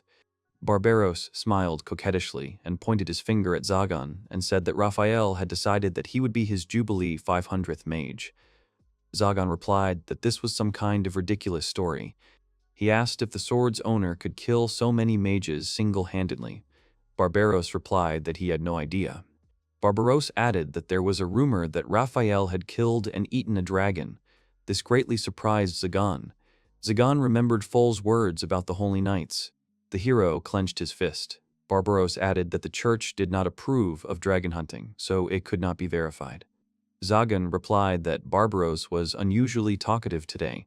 Barbaros replied that he had come to apologize and brought him the promised tribute. He hugged Zagan and added that he would rather live in peace with Zagan than be at daggers drawn. Zagan said sadly that Barbaros was very slippery and had no dignity. Barbaros smiled broadly and asked for access to Marchoses' legacy, adding that Zagan was managing it alone. Zagan gave a sharp negative answer and looked at his interlocutor suspiciously. Zagan asked why he should give him access to Marchoses, since Marchoses would hide from him anything he thought useful. Barbaros agreed lightly and asked in surprise what was wrong with that. Zagan wondered how Barbaros could be so smart and stupid at the same time. The hero said that he would give Barbaros a couple of books and that would be it. The drinking companion replied that he could do that too and remarked on how generous his friend was. A huge man in armor entered the tavern, which confused the bar patrons. Barbaros asked quite a bit whether he would be able to choose his own books and asked his friend not to give him any trash. After that, Zagan asked Barbaros what the knight who ate the dragon looked like. At that time, the man in armor began to gradually approach the magicians. Barbaros answered thoughtfully that he was a healthy old man with a large scar from his eyebrows to his left cheek. The man who entered the bar was Raphael. At that moment, he had already approached the magicians. Zagan was able to successfully spot him in the reflection of his glass. Zagan said that he seemed to have seen someone similar, which could be a simple coincidence. The hero's words amused Barbaros, who replied that he was very lucky because if the knight had noticed him, he would have definitely killed him. Zagan hesitantly agreed with his words, after which a loud, deep step was heard behind the magicians. Behind the mages stood Raphael. Barbaros was very surprised by his appearance, unlike the calm Zagan. Barbaros stood up from the counter in horror when he saw Raphael Shurindel. He asked the knight what he was doing in such a place. Zagan calmly drank his drink. Raphael was beside himself with joy. A maniac's smile was visible on his face. Raphael's expression horrified Barbaros and the waitress behind him. Zagan watched the knight calmly. Barbaros screamed, preparing to strike. The tavern patrons were terrified, and the waitress behind the counter fell to the floor in horror. Barbaros cast a magic circle and prepared to strike the enemy with magic. Raphael was excited about the upcoming battle and reached for his sword with a terrifying grin on his face. Before the opponents had even had time to engage in a fight, Zagan calmly ordered the magician to stop and erased Barbaros's magic, which left the latter extremely surprised. Barbaros was not pleased that Zagan had absorbed his magic. Zagan told Raphael that there was no one there and invited him to sit with him. Raphael smiled and assumed that the new ruler was a sensible person. Raphael sat down proudly at the table. Zagan carefully watched his new interlocutor. Zagan realized that he himself had decided not to complicate things and invite him to the table, but his goal here was just to have a drink. He did not want to chat with this rude man. At this time, Raphael began to make a bunch of orders from the waitress. Zagan hoped that it would not be him who chatted with Raphael, but Barbaros, and looked away. Behind Zagan, Barbaros is healing a fainted girl at the tearful request of her father. Barbaros was unhappy that he had to do this. The magician informed the girl's father that he was strong in healing magic, but he would try. The girl's father said that he expected nothing less from the henchman of the Lord Zagan. Barbaros answered with displeasure that he was not his henchman. Zagan looked at Barbaros enviously. He did not understand why he had to use magic if she had simply lost consciousness. Raphael waited calmly. Zagan exhaled and asked his interlocutor what the dragon slayer wanted from him. At this time, Raphael began to be served drinks. The knight replied that he could simply call him by his name, and added that he had heard about him from his comrade and decided to see for himself. Zagan mockingly asked if he missed his own reflection. Raphael haughtily replied that these words were spoken by a man whose evil grin was even rumored. Zagan said that he had heard about Raphael's hobby of killing mages and asked what he would do since there were several of them here. Barbaros stood at the front door, thinking. The magician closed the door and slowly approached the table. Raphael and Zagan followed him with their eyes. Raphael replied that this was nonsense and he preferred prevention to treatment. Zagan relaxed, but Barbaros was still wary. The hero introduced Raphael to others. Raphael said that he had heard about the mage's battle with Chastel and asked him if she was a worthy opponent. Zagan replied that she was the strongest of those he had fought. Upon hearing Zagan's answer, Raphael concluded that she would be a threat to the church. Zagan did not understand what he was talking about. Raphael said that she had openly opposed the murder of the demon lord, and that was enough for the church to order her execution. His words surprised Zagan. He knew that she had to do as the situation demanded, but she had once again shown unnecessary honesty. Zagan leaned sadly against the table and said that Chastel was extremely careless. He understood that such people do not live long. Raphael agreed with his words. Raphael stood up from the table and said that he had no more business with Zagan. The young man understood what he was trying to achieve. It immediately struck him as odd that he had shown no aggression. This meant he needed proof to kill Chastel. Zagan stopped Raphael at the exit. He said that in this city she is loved, and some seem to mourn her. Zagan seriously stated that all of this was his domain, and if Raphael did anything, he would wipe him off the face of the earth. Raphael arrogantly reminded him that Zagan was a demon lord. Zagan replied that this was precisely why it hurt his pride. Raphael smiled and laughed loudly. The knight said that the magician was exactly as he had imagined. He added that Zagan was the evil that drove the church crazy. The doors closed. The visitors looked nervously at the departed Raphael. Barbaros and Zagan silently looked at the doors. Zagan told Barbaros that he didn't like Raphael, to which he replied that it was natural for a magician. Barbaros suggested that his friend catch up and kill him. Zagan said that this was exactly what he could do. He told Barbaros to get down to business. The drinking companion grabbed Zagan by the cloak and was indignant that he wanted to send him to slaughter. Barbaros angrily asked what Zagan wanted. Zagan jokingly replied that he wanted him to die soon and asked Barbaros to keep an eye on Chastel. Barbaros asked why him. Zagan asked if he cared. Barbaros is called Purgatory in legends, the place between heaven and hell. He can move freely through such a dimension. Zagan understood that teleportation and summoning were Barbaros' strong point. He could only move to someone else's shadow once he saw it. In a direct comparison of strength, he was superior to Zagan. Barbaros asked if Zagan had decided to save the Holy Knight. Zagan replied that he would repay Barbaros later and urged him on. Barbaros began to teleport and said that the hero would definitely regret it. When Barbaros left, Zagan realized that he had not paid for himself. After some time, Zagan returned home, where he was met by Nephi. The magician was surprised that the girl was still awake. Nephi reported that Foal had insisted that they wait while cleaning. Zagan noticed that Foal herself had fallen asleep. Nephi reported that Foal had told her that Zagan would be with her even after 1,000 years, and she was glad to hear it. The young man stroked Foal's head. He realized that in legends there were dragons who lived for tens of thousands of years. It would probably be difficult for them to find someone who would be with them for life, and therefore for a small dragon to lose his parents would be terrible. Nephi sadly said that she too wished that they could always be together. Zagan did not understand what she was talking about, because he would be next to her. His words made the girl happy. Zagan quickly approached the girl, their eyes meeting. The young man realized that she had very long eyelashes and that she had recently taken a bath, as her hair was damp and she smelled of soap. Nephi looked at the hero in surprise.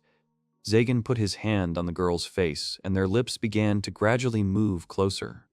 After this, a portal of Barbaros suddenly opened in the room, from which the magician shouted that they had problems.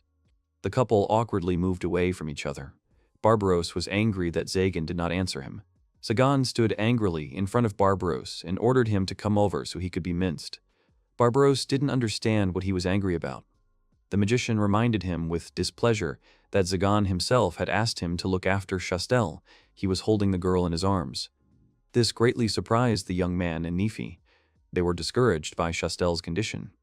Barbaros said that she was poisoned, and the poison was most likely mixed into the drink. Zagan said that he would quickly start treating her and asked Nephi to help him. Fall woke up because of the extraneous noise. The mage apologized and asked her to go back to sleep. Fall noticed Chastel's holy sword. She realized that Chastel was a holy knight. She activated her ability and rushed at the girl in anger. This greatly surprised Barbaros, who was holding her in his arms. Zagan stopped Fall's shot. The girl was unhappy that he stopped her again. The magician replied that Chastel was his guest, and she should not kill her just like that. Barbaros began to heal Chastel. The girl stood there in anger. Zagan asked how much she hated the Holy Knights. She replied that Zagan himself knew that she became a mage to take revenge on the Holy Knights. After all, the owner of this sword killed her father. Zagan said he understood the girl's feelings and assumed it was not her. He added that by killing her she would not harm her enemies, but would simply create new ones who would take the path of revenge. Fall angrily replied that it was a rookie mistake and he could not know anything about it. Zagan extended his hand to the girl and said that this was not revenge. He added that revenge is when you make them suffer, when you drive them into such depths of despair and horror that they themselves beg you for death. His moralizing surprised Nephi and Full. Zagan added that only later, having enjoyed herself to her heart's content, would she kill them. Only murder would not satisfy her. Full asked hesitantly if Zagan had ever taken revenge on anyone. He answered positively, remembering Andras and telling the girl that he had failed. The young man added that he would therefore teach her how to take revenge properly, and that she was lucky because there were plenty of torture instruments here. After these words, the girls were even more surprised. Zagan came to his senses. Barbaros, who was holding Chastel in his arms, stood up and asked if it was okay to tell such a thing to his adopted daughter. Chastel opened her eyes and was tired. She sat up in bed and touched herself. Zagan was reading a book and said casually that she had finally woken up. The girl jumped up on the bed when she saw the guy. He said to thank Nephi later because she was the one who dealt with the poison. Chastel asked again, and he asked her if she didn't remember. The girl understood everything. She received a letter with an invitation from an anonymous person. The girl asked in surprise, the Unity faction. The man in the cloak said that the church's task should be to contain the mages, not to destroy them. This was what their group members believed. The man offered to join them, because now that she had gone against the will of the church, she did not need protection. The girl thought that maybe it was Clavel's subordinate. The stranger said that it was not necessary to decide right now, but she should not delay with the answer. As a proof of sincerity, she could say it in the hour of need, Oribus. The girl asked if that was his name. The man said she could think so, but at the same time, no. For her, it was more like the name of the one who was leading them. It would protect her in any situation. The man left, and the girl was left alone. She didn't know if she should trust him. If she wanted to survive, her options were slim, especially with Raphael nearby. And yet, she had known little life other than that of a knight, and now she had lost her home. She had nowhere to return to. Even if she survived, she did not know what to do next. The girl was drinking tea while sitting at the table, and suddenly she felt wrong and dropped the mug. Chastel continued to say that she had returned to the church, had some tea, and then collapsed. Zagan asked if she had any idea who might have poisoned her. She had no idea. She might have thought it was Mr. Raphael. The guy continued, "This old man looks more like he likes to swing a sword than try to poison." The girl asked if he met Raphael. He was disturbing her rest. The guy said that since she was Nephi's friend, they would help her until she recovered. She tried to stop Zagan by grabbing his cloak. The girl pulled her hand away in fear when the guy turned around. He wondered what she wanted. She hesitated and asked him to stay for a while. Zagan told her to ask Nephi for something like that. The girl became noticeably sad and sat down on the bed, apologizing. The guy stopped, and he sat down in the chair with his back to her. He said that Nephi shouldn't be woken up in the middle of the night, and he would just read here. Chastel apologized again. She didn't understand what she really wanted. The girl thought that she wanted him to just look at her, but she immediately threw these thoughts away. She wanted happiness for Zagan and Nephi and did not want to interfere between them.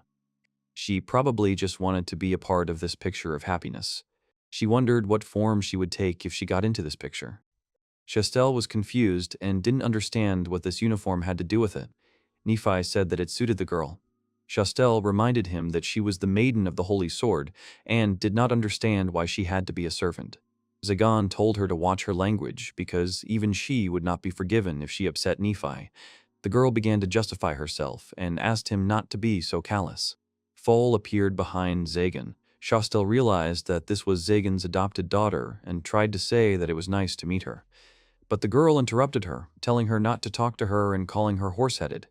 Chastel didn't understand what she had done to her. Zagan said that her father had been killed by the owner of the Holy Sword. It wasn't her fault, but the girl didn't care. He hoped the girl would understand. Chastel thought it would be better if she left. Zagan told her to just leave her alone for a while. That pride would keep her from hurting the girl. As he thought, a cry of anger rang out in the quiet castle. The guy sat on the chair and thought about what would happen now. Chastel screamed because there was a frog in the house. Zagan laughed because it was the third time in an hour. The girl asked him not to laugh because he himself had spoken of her pride. The boy thought that Valifer decided that she could joke then. It was expected. Chastel said that he was spoiling her. The girl was his enemy, but he treated her differently. Zagan said that he felt guilty in front of her. He did not touch the girl. Chastel asked him to hit her, but she didn't like pain and was ready to endure it for the sake of such treatment. The guy narrowed his eyes and understood what her hobbies were. The girl screamed that it wasn't so. Before she could finish speaking, Foal threw frogs at her, causing her to scream again. Zagan thought that she was clumsy by nature. He didn't quite understand and asked if she was feeling better. Chastel was encouraged by this question, thinking that he was worried about her. He answered ambiguously. Time passed and Foal's tricks became more and more frequent. The girl sat with a bucket on her head, and the little girl ran away from the scene. Mischief during meals was forbidden. So Valifer would sneak into the bath when the girls were taking it and scare Chastel, who would scold her, but the girl was unperturbed. The girl's cries and screams echoed throughout the castle every day. After all this, maybe they could get along someday. Fowl was lying on the floor. She stood up, turned around, thinking that Dad was there. She called him, but he didn't answer. Valifer saw her father's last fight. He was defeated, and the girl was scared. She was very angry at her father for leaving her. The girl exhaled, trying to catch her breath, grabbed the edge of her collar, and left the room. Chastel lay on her bed and dreamed of frogs. She tried to get rid of them. Suddenly, Foal raised her hand over the girl. Her hand had claws. She was very angry. In the end, the girl patted Chastel on the cheek. She was still sleeping. Valifer was upset because the girl should get angry and attack her, maybe even use a sword. Fall left the bed, upset. Zagan was sitting on the throne. Nephi was running towards him and shouting his name. The guy immediately came down. The girl was trying to catch her breath. He asked her what happened. As it turned out, Foal was missing. The girl stood in front of a huge castle. This was the Demon Lord's castle. She thought that maybe she could find the power to destroy the sword owners here. She put her hand on the door and remained silent. Zagan's castle. She liked how he stroked her head and how tightly Nephi's arms hugged her. And even the horse-headed girl is strange, but she has no reason to take revenge. But if she stayed with them, she would forget about her revenge. Was she really that worthless? It seemed nonsense to her. She would never forget. She would never let this hatred fade away. Didn't she see it with her own eyes? Her father flew away with the holy knights and never returned, and then she went looking for him. But she found only a body with a holy sword pierced through it. This was how people repaid their father, who had taught them, who had shared knowledge with them. She hit the door with her fist. The holy knights betrayed the wise dragon Orobus, and she had no right to forget it, never. She remembered Zagan's words that in 1,000 years she herself would learn to understand everything without words. Foal thanked Zagan and Nephi and apologized to them, because she can't stop. There was a man standing behind the girl. She turned around and saw him, realizing that she was being followed. It was Raphael. The girl was shocked. Valifer remembered him.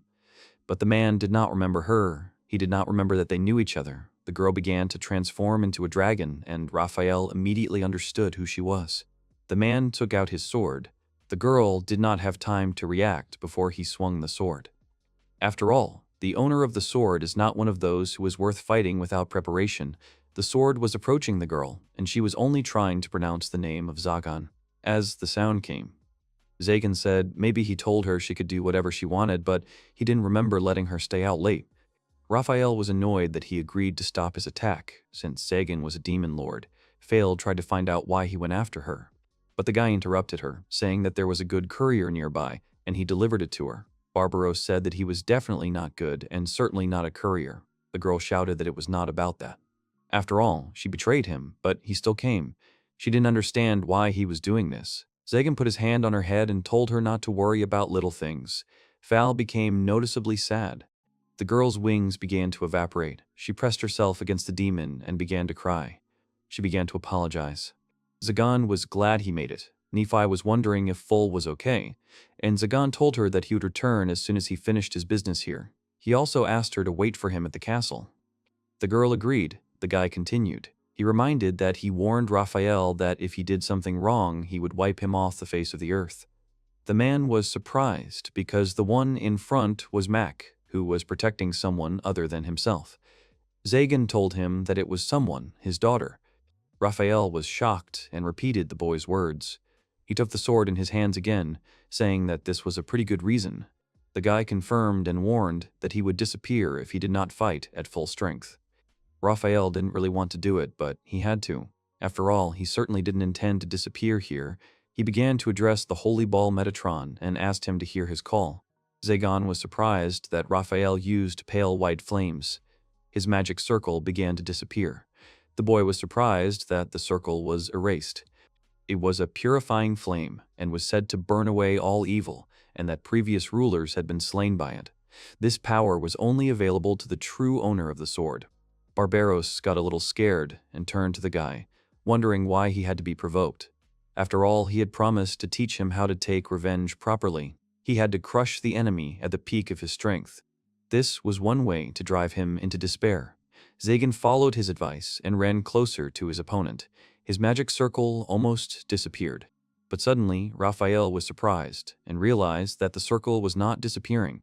Zagan said that this was not the first time his circle had been destroyed. After all, using the legacy of Marchosis, he had created a spell that could counter holy swords. This circle absorbs the flow of magic from the surrounding environment, so even the cleansing flames cannot destroy it instantly.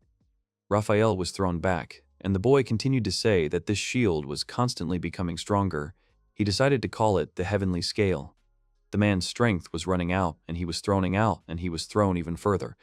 Zagan continued that an ordinary person would have had his hands crushed, but the man didn't even drop his sword. Raphael made a sharp blow. The guy managed to jump back, and a huge hole remained from the sword. Barbaros and Valifer began to cover themselves with their hands from the strong flow of wind. As a result of these battles, 2 spots on the stone caught fire. Zagan continued to press Raphael with his seal. In an instant, they were thrown apart. The man was surprised, and Zagan realized that 3 hits was the limit. It was still far from finished, but for a first attempt, it was a great result. Barbaros called the guy names because now was not the time to be daydreaming. Raphael swung his sword at the guy. He only reminded him of what he had already said. Zagan dealt a crushing blow to Raphael so that he flew off the wall, and finished his sentence that he could afford to be in the clouds. Now that the cleansing flames had died down, he could use his abilities again, such as the magic he had used to finish him off. Foul clapped. The guy was quite pleased to wrestle with him, but the man was too weak.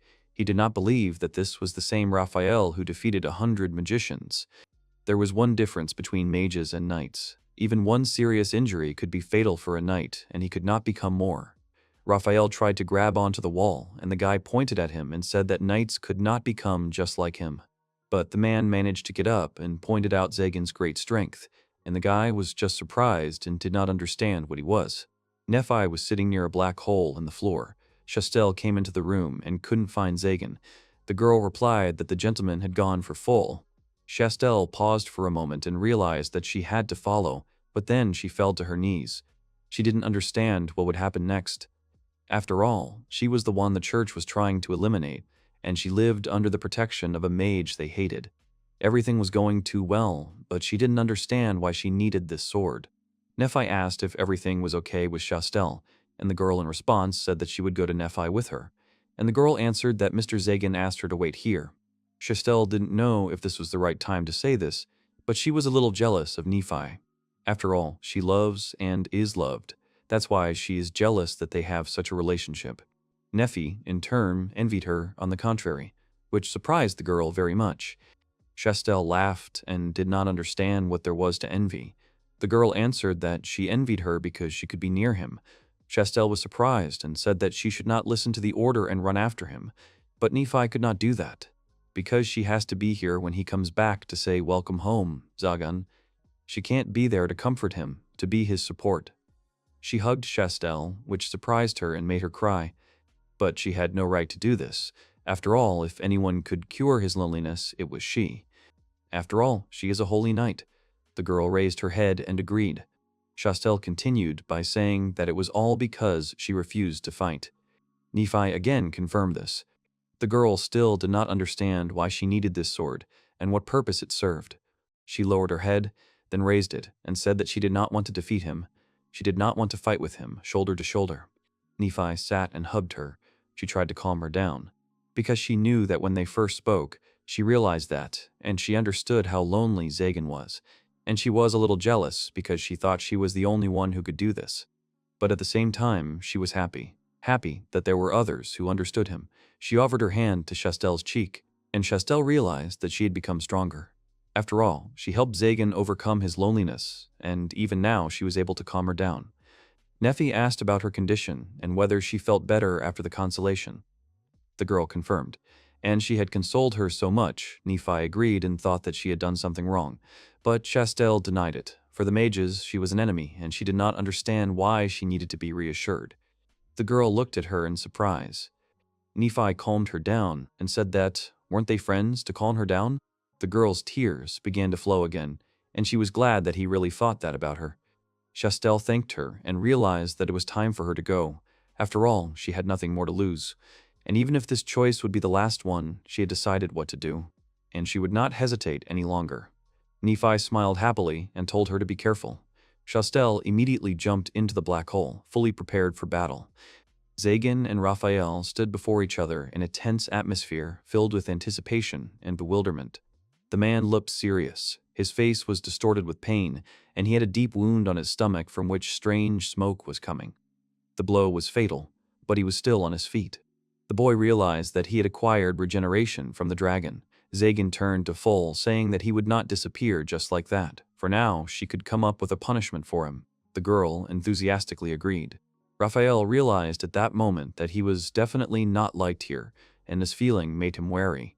Full became serious and looked at Raphael with the same determined gaze, as if she was about to pronounce a sentence. She reminded him that the dragon he had destroyed was named Oribas the Wise, and this information made the man feel embarrassed. Alarm flared up inside him. He realized that Full was a child of Oribas, and now he would have to destroy not only the dragon himself, but her as well. Zagan, sensing the growing tension and danger of the situation, told Raphael that he would not allow this to happen.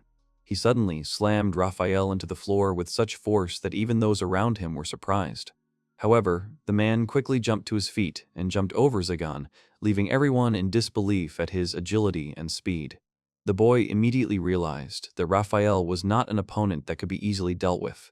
Fel summoned a magic circle and told him not to underestimate her. Zagan shouted at her to stop, but it was too late. Fel began to attack. She sent a magic circle towards Raphael with such force that it seemed he would not be able to dodge it. But he repelled the magic with ease and confidence. At that moment, a voice was heard calling for them to retreat. It was Chastel who approached Monsieur Raphael with an unexpected demand. Zagan and Full were completely confused by what had happened. Barbaros realized his mistake. He forgot to remove the shadow. The boys saw how Chastel managed to simultaneously reflect Raphael's blow and Full's magic. The girl stood there in bewilderment. There was tension in the air, and each of the participants in the fight realized the seriousness of what was happening. Chastel said that even though Full was tirelessly plotting against her, although she admits that she herself is to blame for invading her life. But couldn't she solve everything peacefully? The girl was surprised, and Zagan told her that they should definitely talk. But first they had to deal with Raphael. He didn't understand what he wanted to achieve. The girls turned to him in surprise. He would take no pleasure in destroying someone who was literally begging for it. The girls were even more surprised, and Raphael was furious. Fall asked what he was talking about. The boy replied that he had figured it out himself. His bloodlust disappeared when he heard the name Orobas. Chastel grabbed him and asked him to stop. She was only making things more difficult. She just needed to be quiet for a bit. She said it was hard to believe, but it was him. He was the man in the cloak who called himself Orobas. The boy was very surprised. He didn't understand what she was talking about. Zagan seemed to be depressed. Strange sounds were coming from the door. Chastel turned to the guy, but he interrupted her because he knew what was going on. Something was approaching. A stone monster appeared at their door. It was the enemy who let out a very loud cry. Zagan realized that this was the aura of a demon. He denied it because he did not feel the same terror as before, meaning this golem was created in their image. This was the guard of this castle. His seals are broken by the presence of holy swords. Raphael didn't understand who it was. A mouth began to appear from the golem's head, which suddenly opened. He started growling again, and Zagan said that he was thirsty for blood and they needed to run. A light appeared from the golem's head. Fall got caught in this beam. Zagan noticed this and started shouting in her direction. Horror appeared on the guy's face. The smoke from the light began to disperse. Barbaros and Chastel also did not understand what was happening, and the light was absorbed by Full. As it turned out, Raphael covered the little girl with his body, and it was very painful for him. Fal did not understand why he covered her with his body. Zagan was gloomy. There was a stone statue behind him. He turned and told her what she thought of herself. The guy immediately used a magic circle and said that he would grind her into powder. He summoned a celestial scale that cut the golem in half. Zagan immediately ran to his daughter, afraid that something had happened. Fail replied that she was fine, but Raphael's wound was too close to his heart, and even with the dragon's regeneration, he could disappear. Raphael became sad and said that she told him that he killed Orobas. Full confirmed it. The man said she was wrong, because the great dragon was not so weak that he could kill him. The girl thought he was lying because she had seen it all. He was eating him. The man said Orobasa was not one to be defeated by betrayal. The girl did not understand what he was getting at. Raphael said that he had come that day to enlist the aid of the great dragon Orobas in battle. He heeded his request. Full asked again. The man confirmed. He was going to make an alliance with the demons, as they were called in ancient stories. Everyone was surprised. But Full asked not to talk nonsense, because it was the first time she had heard that such creatures existed. She might have a hard time believing it. He knew that. He also thought that they had long since left this world. And yet, one of them had reappeared and destroyed not only the great dragon, but also many holy knights. And in the near future, others appeared. Fall looked at Zagan in surprise, but he confirmed. He wasn't sure they would return, but they definitely existed, so he studies them and tries to figure out how to destroy them. The girl realized that her father had fought the demon and lost. Raphael said that he had not lost, he had given his life to defeat him. Full began to scream, and she did not understand who she should hate. Raphael said that. Let her be driven by hatred, O pride, because Orobas gave his life to protect her and this world. If she is not proud of him, then no one will be. Raphael also said that if she had to destroy him to do this, he would not resist. She must remember that the demons are powerful, and if they return while the church and the mages are at odds, they won't stand a chance. They must be prepared. So even though it disgusted him, he drank Orobas's blood to survive even at that cost. Zagan asked if he was the envoy of the Unity faction that Chastel had spoken of. Raphael confirmed it. Barbaros thought that he didn't believe him. After all, hadn't he killed 100 mages with his own hands? Now he offers peace. He did not understand who would agree to this. Raphael understood this perfectly well. That is why he could not be the representative of such an alliance. That means it should be Chastel. Because she was the captain of the Holy Knights, the maiden of the Holy Ball, and the one who is connected to the Demon Lord. The seed of this union had already sprouted, and if he could repay his debt to Orobas with this, then he did not need more. Chastel asked them to wait for a little while, because it was difficult for her to digest. Suddenly, a sound came from the side. Chastel and Zagan were surprised. This stone golem began to resurrect. The guy realized how many immortals were roaming this world. He would deal with them again. Chastel asked if he could destroy it, and he replied that he was not an expert on golems, but if it was created by magic, then he could certainly destroy it. But Raphael said that it was not just a golem. It was created by magic, by weaving the golem with another creature that had the ability to restore itself. Zagan guessed who it was, and Raphael immediately confirmed it. It was a chimera of a demon created by Marchosios. The guy realized that he couldn't just destroy her. It was luck. He couldn't believe that he would have to test another new trick.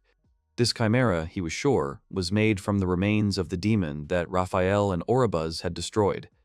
This creature was insignificant compared to a real demon, and yet it possessed demonic power. Zagan cursed Marchosis because he created an unpleasant creature. Well, that was all the better, because he just wanted to test something. He would deal with her himself, and told them to keep their distance. Chastel asked to become his blade. They stood back to each other, and the girl did not ask to trust the Holy Knight completely, but to allow him to help her in the battle. The guy didn't think she would have the guts to betray him. The girl didn't understand whether it was praise or whether he was laughing at her, but the guy didn't answer in the same way. Raphael turned to Chastel. She immediately interrupted him, saying that she had not agreed to his proposal, only that from now on it was up to her to decide what her sword would serve, and she would no longer hesitate. She turned to the holy ball Azrael, asking it to grant her its power. The sword began to shine, which surprised the guy, and the girl stood proudly, holding the sword in her hands. The boy realized that this fire was not at all like Raphael's unbridled flame, because the light of the purifying flame gently enveloped the sword. The golem's mouth opened again. Chastel immediately ran into battle.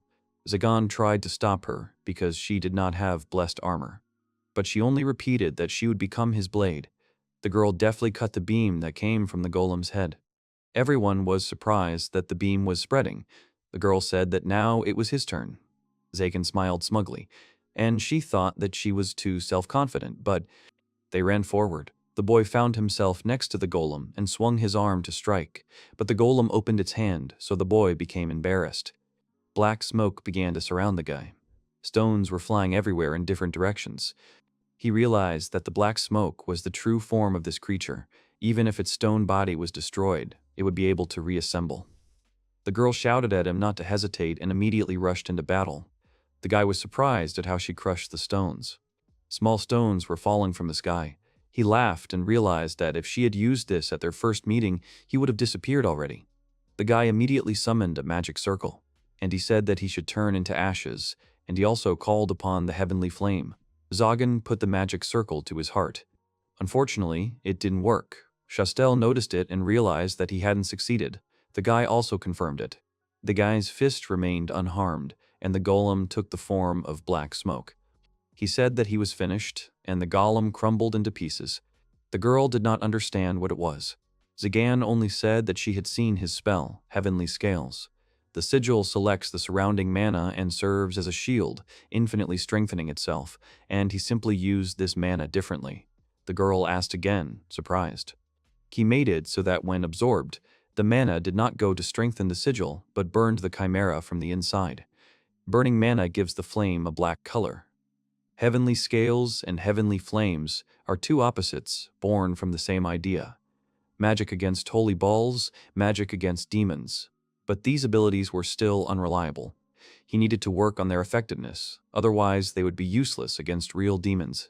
The girl noted that he really was a terrible magician, but Zagan praised the girl, saying that she had done well too. Chastel was very surprised by his words, and he did not understand the reason for her surprise. The girl explained her surprise by the fact that he called her by name for the first time. The guy asked for forgiveness. The girl was surprised again because he apologized, but he only said that she was Nephi's friend, and at least for that reason he had to show her respect. The girl was a little angry. She hadn't come here for Nephi, but because she wanted to fight side by side with him. The boy understood that she meant that the mage and the holy knight were together. The girl confirmed. They looked at each other with a smile. Raphael called Zagan. She was sitting next to Raphael's body, and he was saying that he had the chance to see the fastest blade in action in the hands of a holy knight. Zagan asked him to talk less, because he did not know how to use healing magic. He turned to the girl, saying that she could claim otherwise, but she was doing exactly what a representative of this union should do. His supporters would definitely give her the support she needed. Chastel realized that he had called himself Orbas out of fear that no one would trust him. The man confirmed it. And before disappearing, Orbas wished for him to survive and do everything possible for this union to be born. Therefore, his name is worthy of leading them. Zagan was interested in why he destroyed so many mages. He had some kind of score to settle with them. But Raphael only said that he destroyed them because he wanted to. For some reason they attacked him themselves. Everyone was very surprised. He himself did not know why, because he tried to behave as delicately as possible. He even smiled, trying to show that he came in peace, but the magicians did not listen to him and immediately attacked. And if he is attacked, he fights back. And so it happened that many fell by his hand. Zagan was perplexed because he provoked them in the tavern. Chastel would entail. The girl immediately did not understand why he asked her how many mages she had killed at their first meeting, and he again answered that if she had also destroyed many mages, she would not have been able to represent this union. Well, she replied that their number was not worth bragging about, so he believed in her. Zagan clenched his fist. He was angry and wanted to know if he knew what he looked like. After all, he would definitely be mistaken for an enemy with his speech and appearance. Barbaros told Zagan to look at himself. Raphael asked Chastel to return to the church. He would deal with the man who tried to get rid of her, and until then, he simply had no right to disappear. The girl thought he knew who was behind it, and he thought she had already guessed. Raphael turned to Foal and said that although he had promised to give his life, he asked her to wait a little longer. The girl asked her to wait for him. Oribes was for him. The man turned to her and thought. He replied that the dragon was great and to ride on its back and fight after it.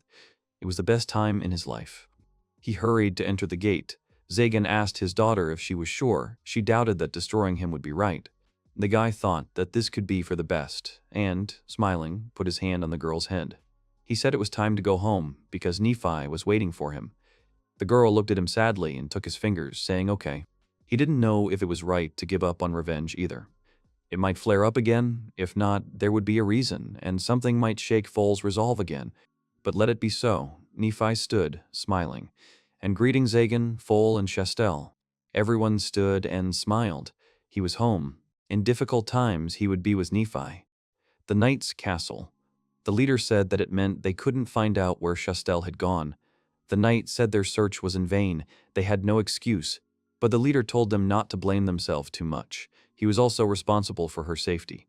He ordered the knights to rest. They obediently began to carry out their orders. The leader walked and addressed Chastel. He didn't understand why she couldn't just disappear for him. After all, mages were evil, as were those who helped them. And if the owner of the holy sword turned to evil, then the next one risked being tainted by it and being unable to bring justice. If it weren't for the stubbornness of the other cardinals, he would have executed her long ago. He couldn't think of it, because as soon as she got the sword, she disappeared. He couldn't understand whether the poison hadn't worked on her. First, there was the knight who couldn't unleash the sword's power, then the one who constantly contradicted him, and now she who didn't want to fight the demon lords. He didn't understand why the sword only chose those who weren't worthy of it. But if Chastel disappears, the sword will be able to choose a new, innocent owner, and this time he will succeed. He will be able to raise someone who will become the very embodiment of justice. Raphael announced that he was back. Clavel turned and saw Raphael. He also saw the wound and did not understand what happened to him. The man said not to worry about her. He had come to finish something. The cardinal thought he needed help, but for him, it was luck. He didn't know what had happened to him, but he too was afflicted with evil. He wasn't entirely sure what he was trying to achieve, but in any case, his disappearance would only strengthen his influence in the church. The cardinal continued to try to offer help. Raphael swung his sword, and the cardinal lost his hand. He said that, unfortunately, he had no desire to apply compresses of poison. The cardinal screamed loudly and fell on his back. The knight told him not to make so much noise. It was the first time he had decided to destroy someone himself, so he was a little nervous. They were already old men, and they should not have interfered with the younger generation, much less tried to nip them in the bud. The cardinal shouted for help and did not understand where everyone had gone, because the knights had just been there. He did not understand why he, the messenger of God, was being threatened by someone tainted with evil. Raphael didn't understand why he made such a sad face, because he would disappear from the sword he was possessed with. He should be more cheerful. A cry was heard, and all the birds sitting on the roof flew away. The man said that he would soon follow him and that they would see each other in hell. Chastel sat on the sofa and realized that Cardinal Clavel was behind everything. Nephi was surprised that she knew about this, and the girl explained that he ardently believed that it was the church that should carry out justice. Zagan didn't understand, because among those who believed in such things, there wasn't a single decent person. Chastel smiled that he was being straightforward. She also thought that the church was going in the wrong direction, but she wasn't so self-confident as to talk about reforming it. That's why the girl decided to go back there. Zagan understood everything and thought about it. He pointed his finger at Chastel and said that the tea was poisoned. The girl was scared, and he immediately said that it was a joke, but if she began to doubt people even a little, it would definitely happen again. Chastel leaned her elbows on the table and shouted that he wasn't ashamed at all because she could have spilled the tea that Nephi had brewed. And Zagan said that she hadn't made it. Fal was sitting behind the sofa smiling. The girl noticed her and was a little embarrassed. She decided to approach her. She was sorry that they never had a chance to chat quietly. The girl reached for Volifer's head, but she moved away. Chastel smiled and said goodbye to everyone. To her surprise, Foal told her to come again. The girl turned around in tears because she called her by name for the first time. Foal only noticed that she was crying again. Although she didn't stay long, Chastel thanked them for everything. She didn't know what would come out of the idea of the Unity faction, but she would do everything in her power to make sure that they all lived more peacefully. She was sure that Raphael would have wanted it too. The man said that it was an excellent speech and put his hand on Chastel's shoulder. After all, she had gathered her will into a fist, but if something was bothering her, she would certainly have to contact him. The girl enthusiastically agreed and turned to him in surprise. She screamed in fear. Zagan only asked Raphael if he could get up. The man confirmed because he was under Oribas's protection, and with her and the elven charms, this wound was a trifle, but he wouldn't be able to grow his arm back, of course. Chastel screamed in surprise. She didn't understand why they were chatting as if nothing had happened. Zagan didn't understand what had happened.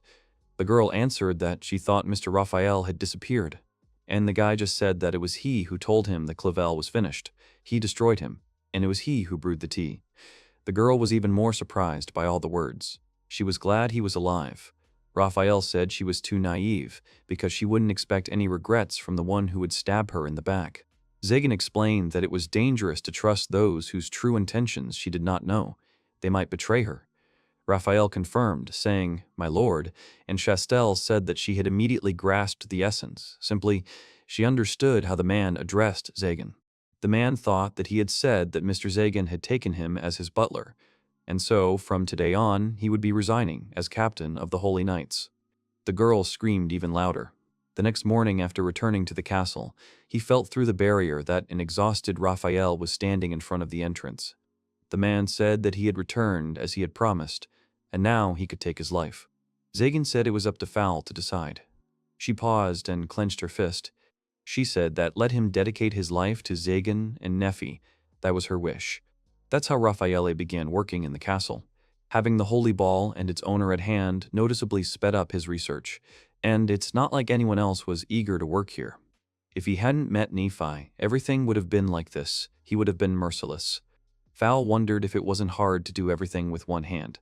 But Raphael said there was no need to worry about it. The girl thought about it. She quickly made him a hand out of armor. In her hands was a magic circle. She used this armor while living under the guise of Volifer. Fal asked to move his hand, and Raphael's hand moved. He couldn't even imagine that he was now in debt not only to Oribas, but also to his daughter. Now, his life was in her hands.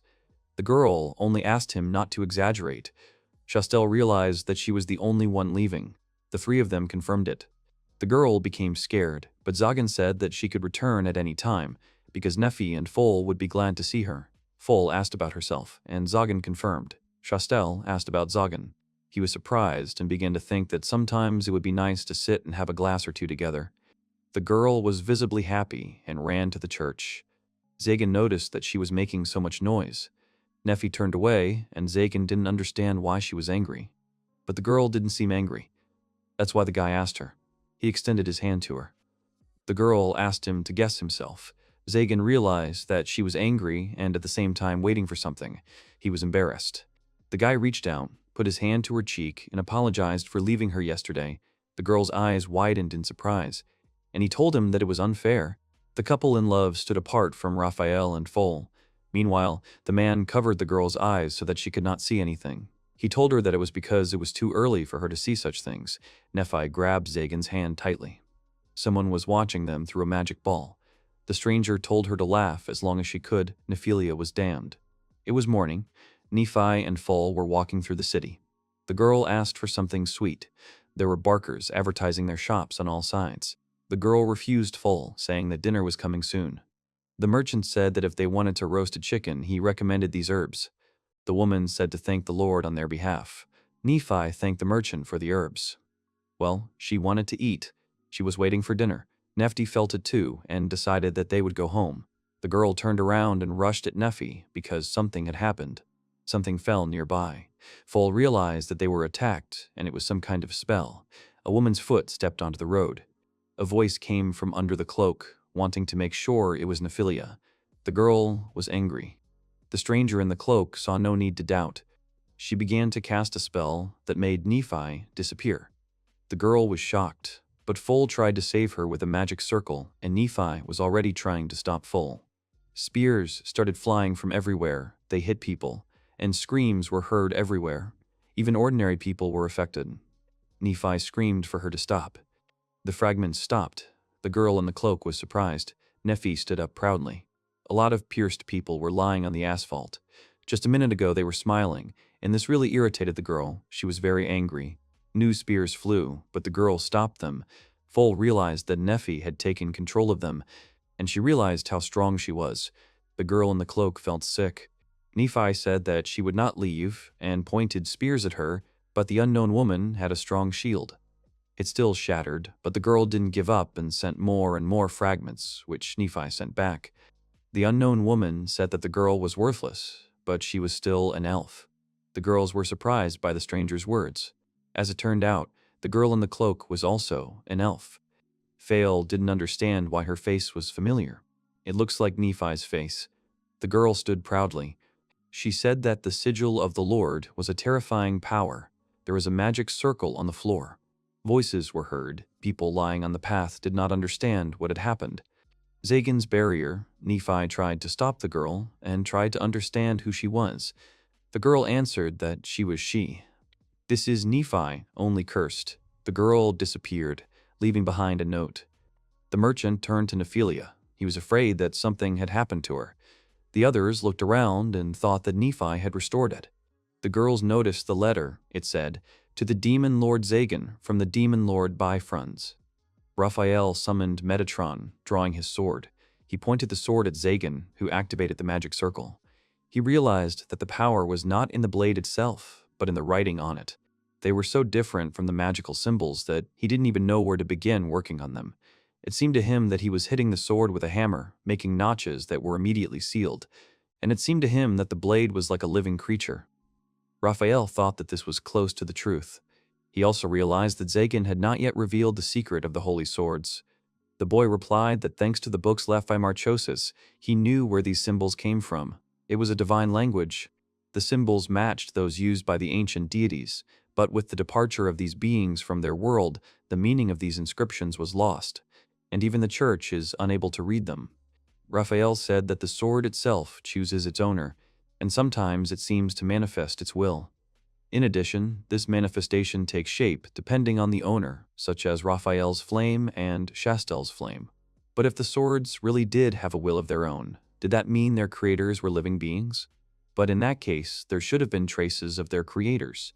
And if so, then it is better to work in this direction than to examine the swords themselves. The country house had two goals.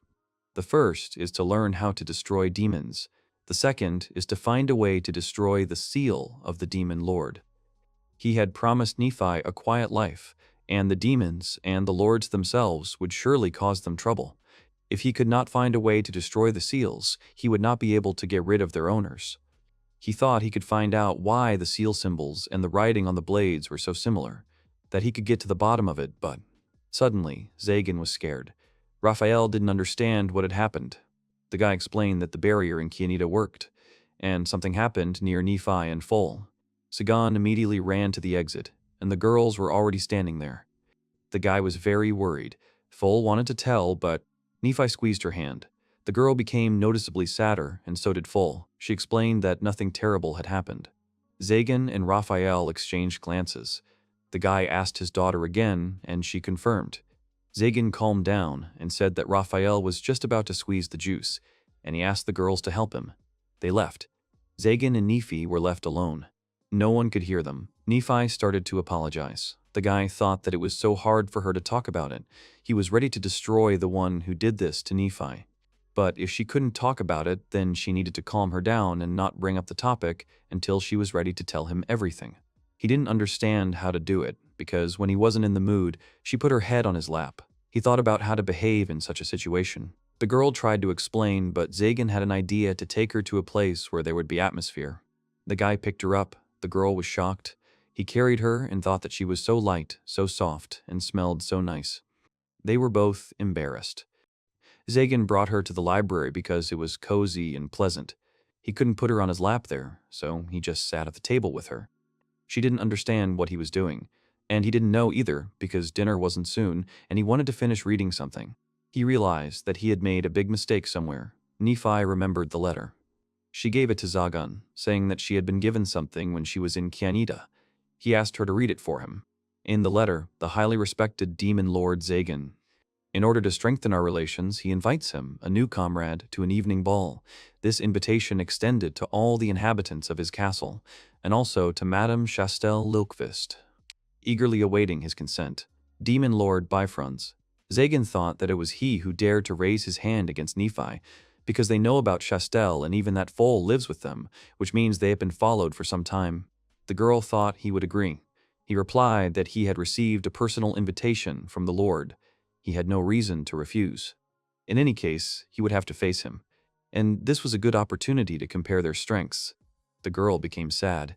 He remembered that she had experienced something terrible, so all this frightened her, but he did not understand how to calm her down. Suddenly, he remembered that Nephi often hugged Fall and decided to do the same. The girl was very shocked by what was happening. Zagan realized that this was a bad idea, and besides, she was hitting him with her ear. The guy cleared his throat awkwardly. He didn't care if it was the Lord or anyone else. If he dared to upset her, he wasn't going to sit idly by. He was going to give him a good thrashing. The girl realized that he had guessed everything. Zagan confirmed, but admitted that he had not guessed everything. He only saw that she was depressed. Nephi apologized again and said she wasn't ready to talk about it. Zagan understood and told her to tell him when she wanted. The girl exhaled and thanked him. She felt much calmer. He asked to put her down because it was embarrassing. But he refused because there was still time before dinner and he wanted to read. The girl became even more embarrassed. Suddenly, she noticed the sword and read the inscription on it. She assumed that Metatron was the name of the blade. The guy looked at her sharply and realized that she could read these symbols. The girl confirmed it. She didn't understand the meaning of the written word, but she knew how to read it. Zagan realized that this language was somehow connected to the elves or another race that had contact with them. It could lead them to important discoveries. Barbaros held the macaroni in his hands and was surprised that Zagan had been invited to the Demon Lord's evening ball. It seemed to him that this whole story smelled bad. He asked him to listen and gave 80–90% that it was a trap. Zagan said that 80 was too little. There was a trap there, 100%. Barbaros was embarrassed. Full, who was sitting on his hands, turned to the guy. She said that his assistant was not very smart, and there was no need to be so rude to him. The guy understood this and apologized. Barbaros angrily told them to stop making fun of him. Fall said that he was a worthless magician who came for treats. She was 3 times older than him. Barbaros did not understand what she thought of herself. Zagan asked him to watch his language. He could destroy him. He wondered why he had come. Barbaros grinned and said that yesterday an elf in Kianida was attacked by a magician, so he thought he would want to know something. Zagan also grinned, thus saying, "Spill it."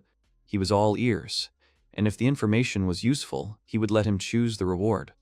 Barbers was tempted by the offer. He was stopped by Fall with a magic circle. Zagan understood that she didn't like his face, but that was no reason to destroy it.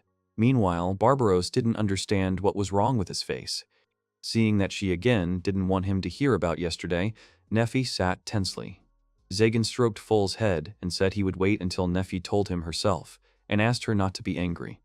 Valifer was surprised that he had read her thoughts. And Zagan apologized to Barbaros, because this time he wanted to do without his story. He asked him again, and whether he would definitely not regret it if he did not approach the situation seriously. But Zagan did not care. Barbaros still tried to continue. At this point, Fall couldn't stand it any longer, saying that his henchman had loosened his tongue and needed to be destroyed. Barbaros scolded the girl, thinking that she didn't value human life. After such a squabble, they sat in silence. Zagan ate macaroni and said that today's sweets were tastier than usual. Fell said that Nephi was in a good mood this morning and did not understand what he did to her. The girl blushed. She couldn't find a place for herself under the gaze of the gentleman. Zagan thought it was cute, because he thought he had made a lot of mistakes yesterday. He thought he had managed to cheer her up.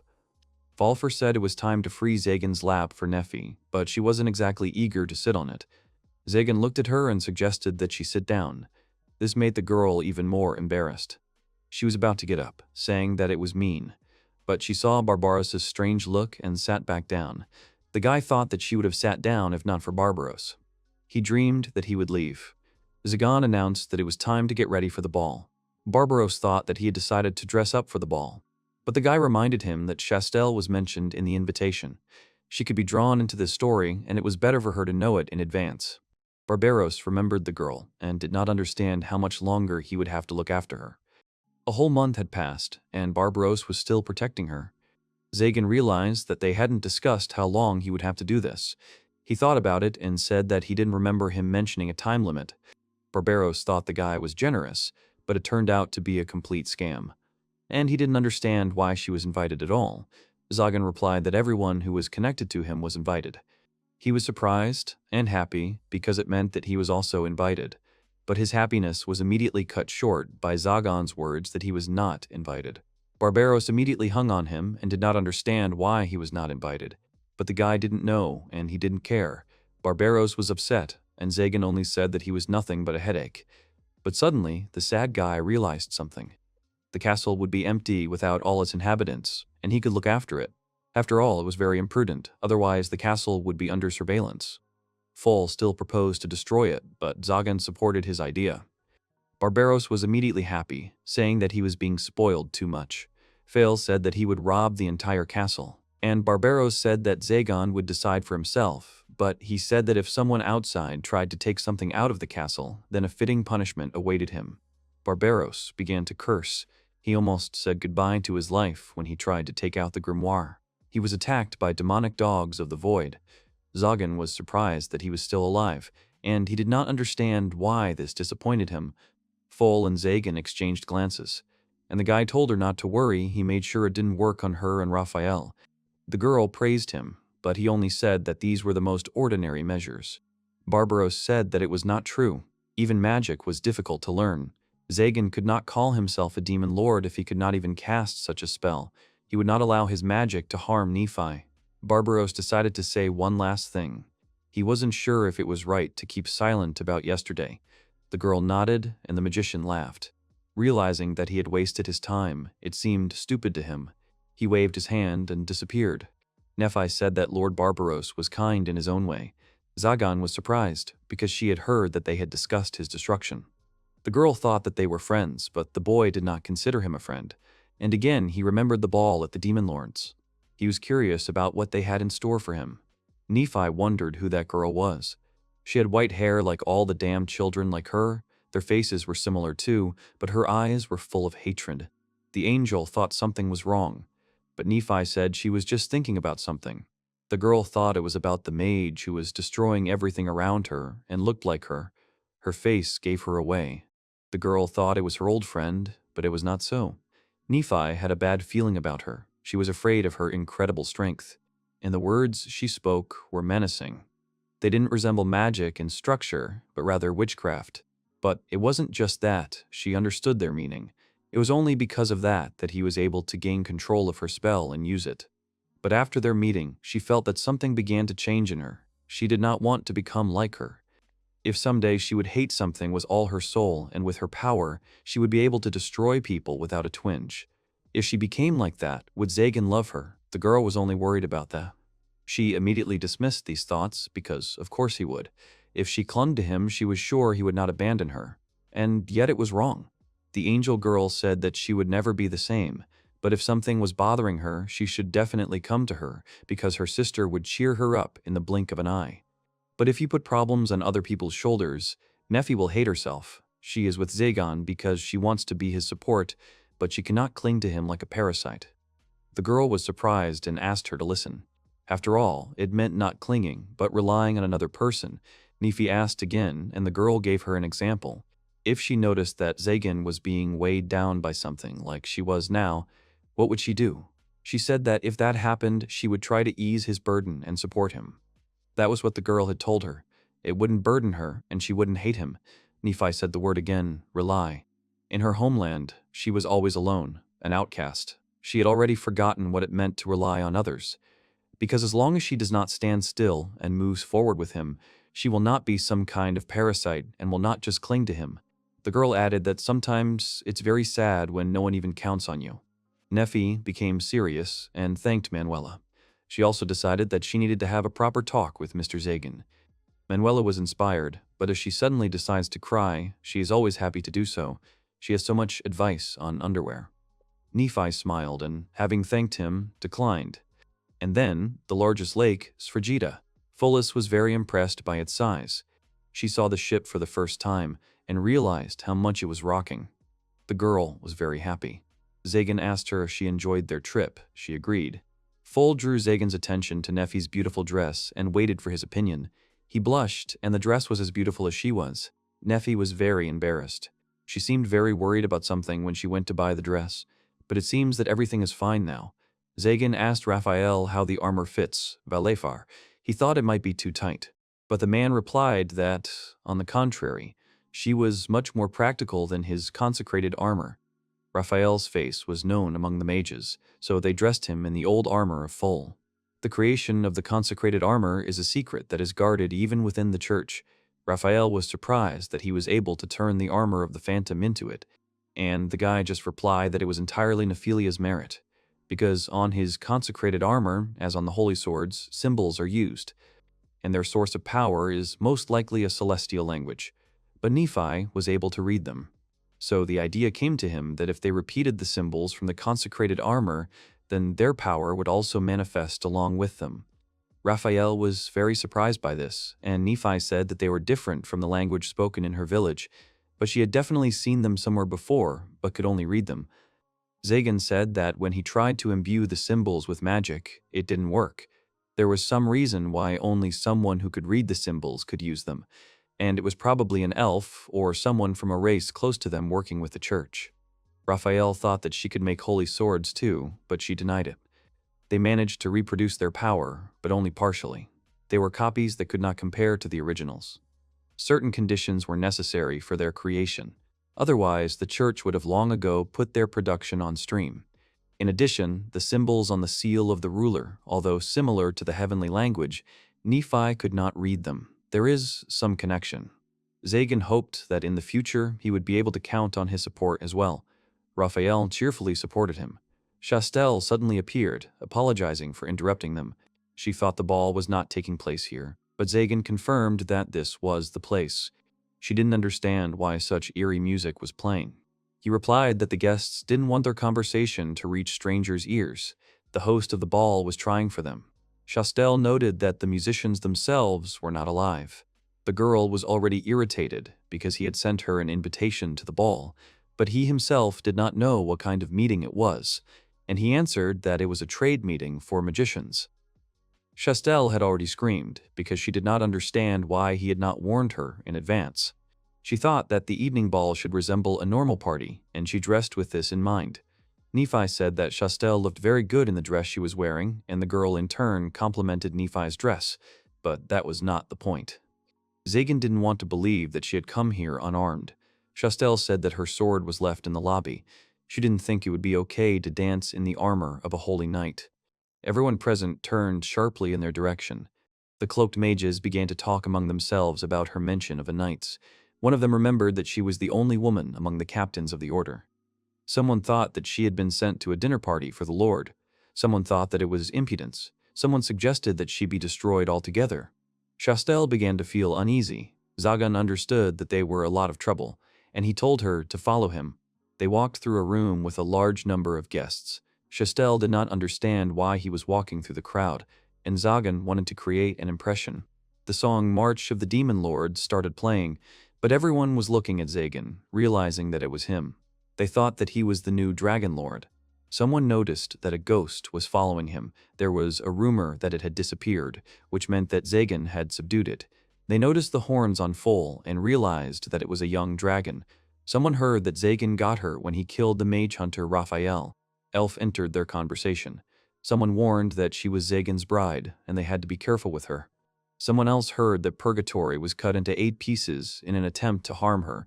Someone must have spoken of the 7-day torture he was subjected to, heard that he was only able to survive by swearing allegiance to Zagan. They thought that, since he could gather such a pack, he had also subdued the Maiden of the Holy Sword. But Chastel wanted to intervene, because she did not remember her becoming his henchman. Zagan told her that if people say so, it is true. If not, they would destroy her. The girl jumped up to him. People whispered and assumed that she was his concubine. Chastel was about to protest when Foal told her to be quiet, hitting her on the back of her dress. The whole pack climbed onto the bridge. Chastel held tightly to Zagan, who asked her to let go of him. But the girl said that he had misunderstood her because she could not unclasp her hands. Nephi offered her help. Chastel immediately began to apologize to her. She was in complete shock. Zagan blushed, as did Nephi. After all, he had never seen her like this before and was even glad. And now, Zagan went beyond the fence of the bridge and went out into the crowd. He started making a speech. He thought they had all heard of him and introduced himself again, and he was the new Demon Lord. He also mentioned the host of the evening, who had not yet arrived, but Zagan wanted them to have a great time. All the people with glasses raised them up as a sign of respect. Zagan doubted that there was anyone here foolish enough to risk angering him, so if Chastel was careful, she would be safe. The girl thought he was implying that she was clumsy. Nephi offered to talk to her and she would calm down.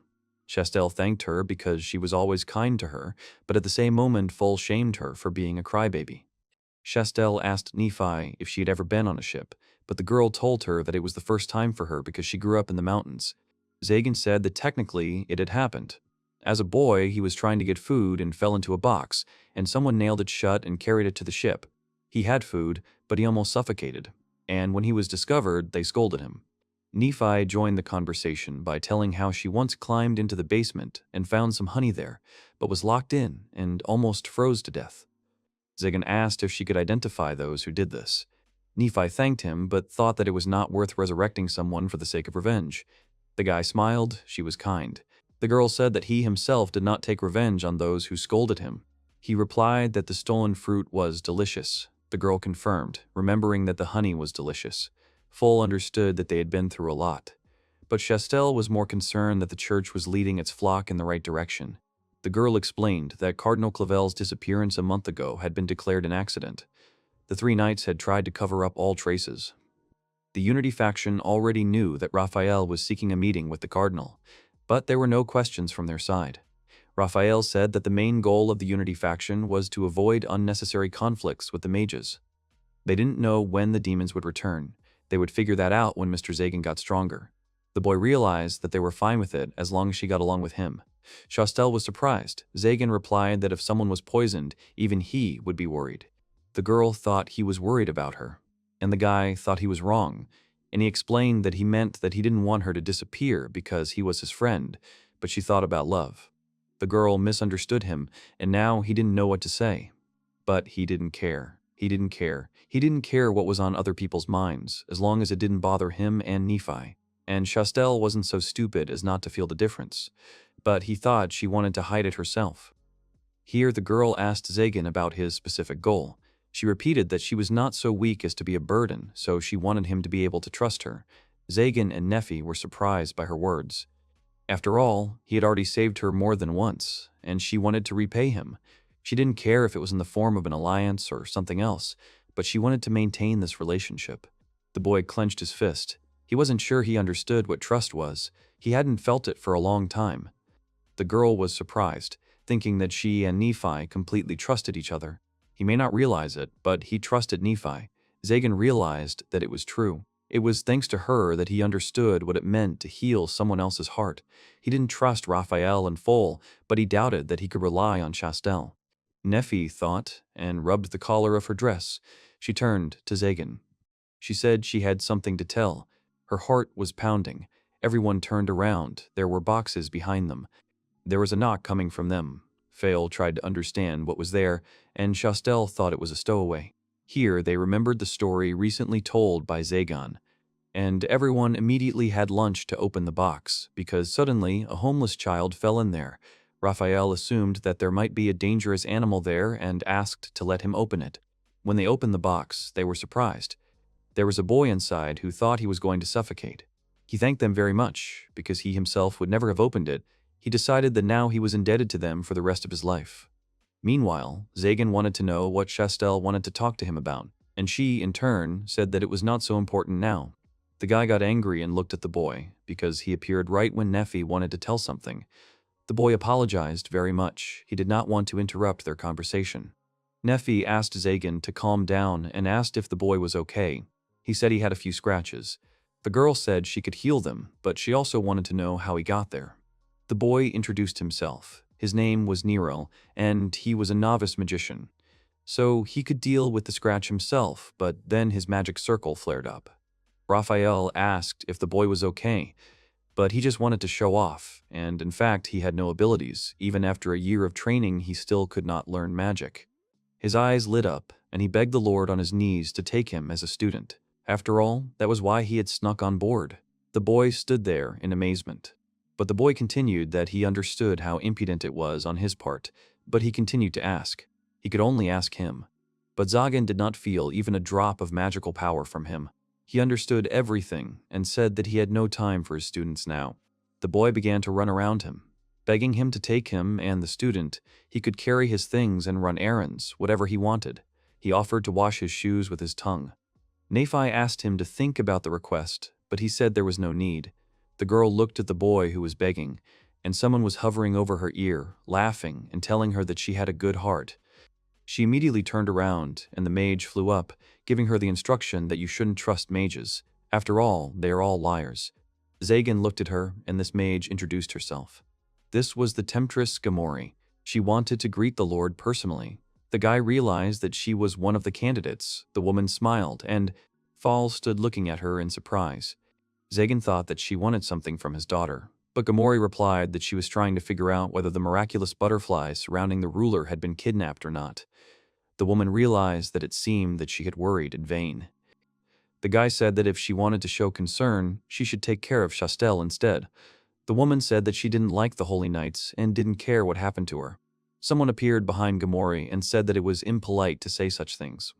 There stood a man with a lion's head. Zagan realized that it was a werewolf lion, and he had seen it at the auction. It was the black blade of Chimaris. He lifted Gamori by her cloak and apologized to Zagan, for the lady's lips were poisonous, but her heart was kind. After all, seeing children of rare races like elves and dragons near him, she was worried that a terrible fate had befallen them. Chimaris asked to forgive her. The woman asked to be let go, because she had said nothing to ask for forgiveness. Zagan thought that the two of them knew each other. The werewolf confirmed it. And he may look scary, but he's a coward at heart, so he relies heavily on Mrs. Gamori. They began to imagine the old woman carrying a werewolf on her back. The woman said that she simply loved animals, and why else would she help him? Chimaris thought that now was not the best time to confess. The woman asked again. Zagan was surprised at this time that they were candidates for the position of ruler, and if they were elected, the world would become safer. The werewolf asked the boy to be careful, because he thought he was kind. He was sure that there would be those who would want to take advantage of this. The lion looked at the trembling boy. Zagan replied that kind was not the best word to describe the demon lord. Chimaris explained that kindness often referred to the ability to feel sympathy, and he thought that he felt this way towards his followers. Zagan was shocked by the fact that the werewolf was not at all embarrassed by what he was saying, and what's more, so honestly. But the boy thanked the werewolf for the warning. Chimaris hurried away. Chastel was amazed that there were other good magicians besides Zagan, and the boy thought that he showed up only to protect Gamori. He thought that since mages couldn't live normal lives, they would all end up rotting from the inside, just like him. but it seemed that some didn't cast aside their humanity. Nephi sat on the mast, watching everyone. It was time to begin the show. Zagan saw the full moon. It seemed to him that when he and Nephi first met, there was a crescent moon in the sky. The guy looked at the girl who was admiring the sky. He conjured a chair, saying that since they were done with all the troubles, Nephi should sit down.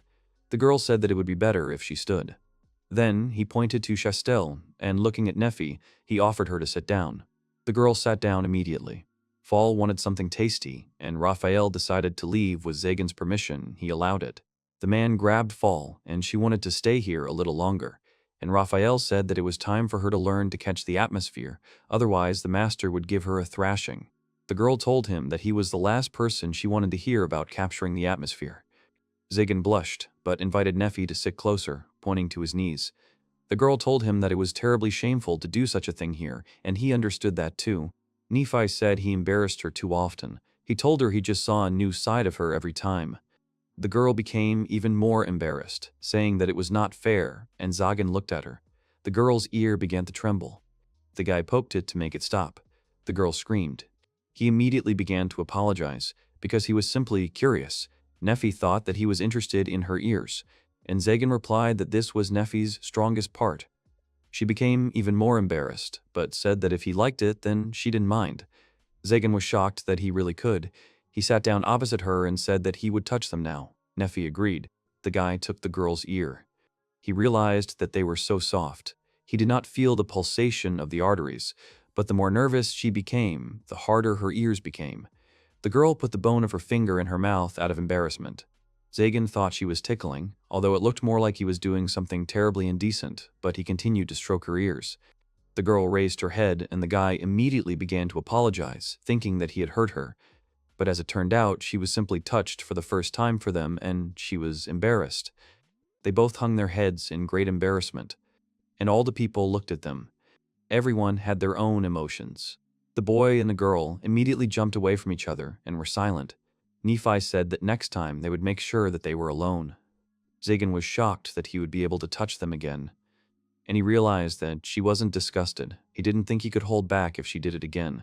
Suddenly, he realized that he hadn't told her that he liked her, and he needed to keep things in order. Someone came up from behind, surprised by their actions. It was the boy from the box who asked permission to pour him a drink, but Zagan told him to get out of sight. The boy only wanted to serve Lord Zagan and his companions. He would not even be afraid if Zagan considered him his servant. Nephi was embarrassed and stepped forward. She decided to tell about the incident. Zagan reminded that this conversation was interrupted by a boy. Nephi continued that recently in Kianida, a girl attacked her. She did not know whether she obeyed the Lord of Demons or not, but it was clearly not just a mage. Without finishing speaking, fog appeared on the ship. The girl didn't understand what was happening, because she didn't even see anything. Nephi thought the ship was under attack, and Zagan was looking for his beloved. The girl couldn't make a sound, and she couldn't move either. The fog began to clear, and the boy ran up to her. He thought something had happened to her. Nephi saw that he could move, and realized that she was the only one being held down. If it had been a simple spell, Zagan's magic would have absorbed it. The boy did not understand what was happening, but he would do anything to protect Nephi. The girl realized that this was a power that he could not absorb, something like witchcraft. She understood whose handiwork this was. Zagan was worried about the girl, and she was glad that he was safe. But before him was another Nephi who did not understand what had happened. Nero and Nephi were shocked that there were now two Nephi. The boy did not understand how this was possible, and he could not get through. He realized that they did not see or hear them. Another said that she was surrounded by some kind of fog, and she was very scared. Nephi realized who it was. She repeated everything after her, and even pressed herself against Zagan like her. The guy pushed the girl away, telling her to stand behind, and it would look like they were being attacked. The boy realized that he considered that Nephi to be real, and it turned out that next to him was a copy. The real one started screaming towards Zagan that it wasn't her, and she wanted him to understand it, but she couldn't even lift a finger. Meanwhile, the other one said that she was cold and scared. She asked to hug her. The real Nephi started crying. She didn't want to see this. Zagan grabbed the other one by the cheeks and realized that she was not his Nephi. For someone he was seeing for the first time, she was clinging too tightly to him. The double was angry, all the people were surprised by what was happening. The girl began to turn into herself and did not understand how he understood. Zagan did not understand what she was talking about. It dawned on him that she was trying to pass herself off as Nephi. The other was surprised. He began to say that the girl did not even try to pretend to be her, because they were similar only in appearance and, of course, he was able to distinguish them. She realized that he had figured her out, and the guy continued that he didn't see the boy who was always with them. Zagan noticed something and raised his hand to strike, saying that they had enough of hiding. He broke the dome that was hiding both of them, and both prisoners were happy and surprised at the same time. The boy tried to explain that he was trying to protect Mrs. Nephi, but the boy thought he was still trying to trick him. The boy screamed. There was a loud explosion. The ship began to sink. Zagan hugged Nephi, standing on the sinking ship. The guy apologized to her, thinking that he had scared her. But the girl started crying because he recognized her. Zagan thought she was just glad she was finally safe. Someone started laughing because he was as merciless as always.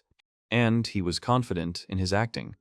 Suddenly, the ship returned to its normal state, and the stranger did not understand at what moment he understood.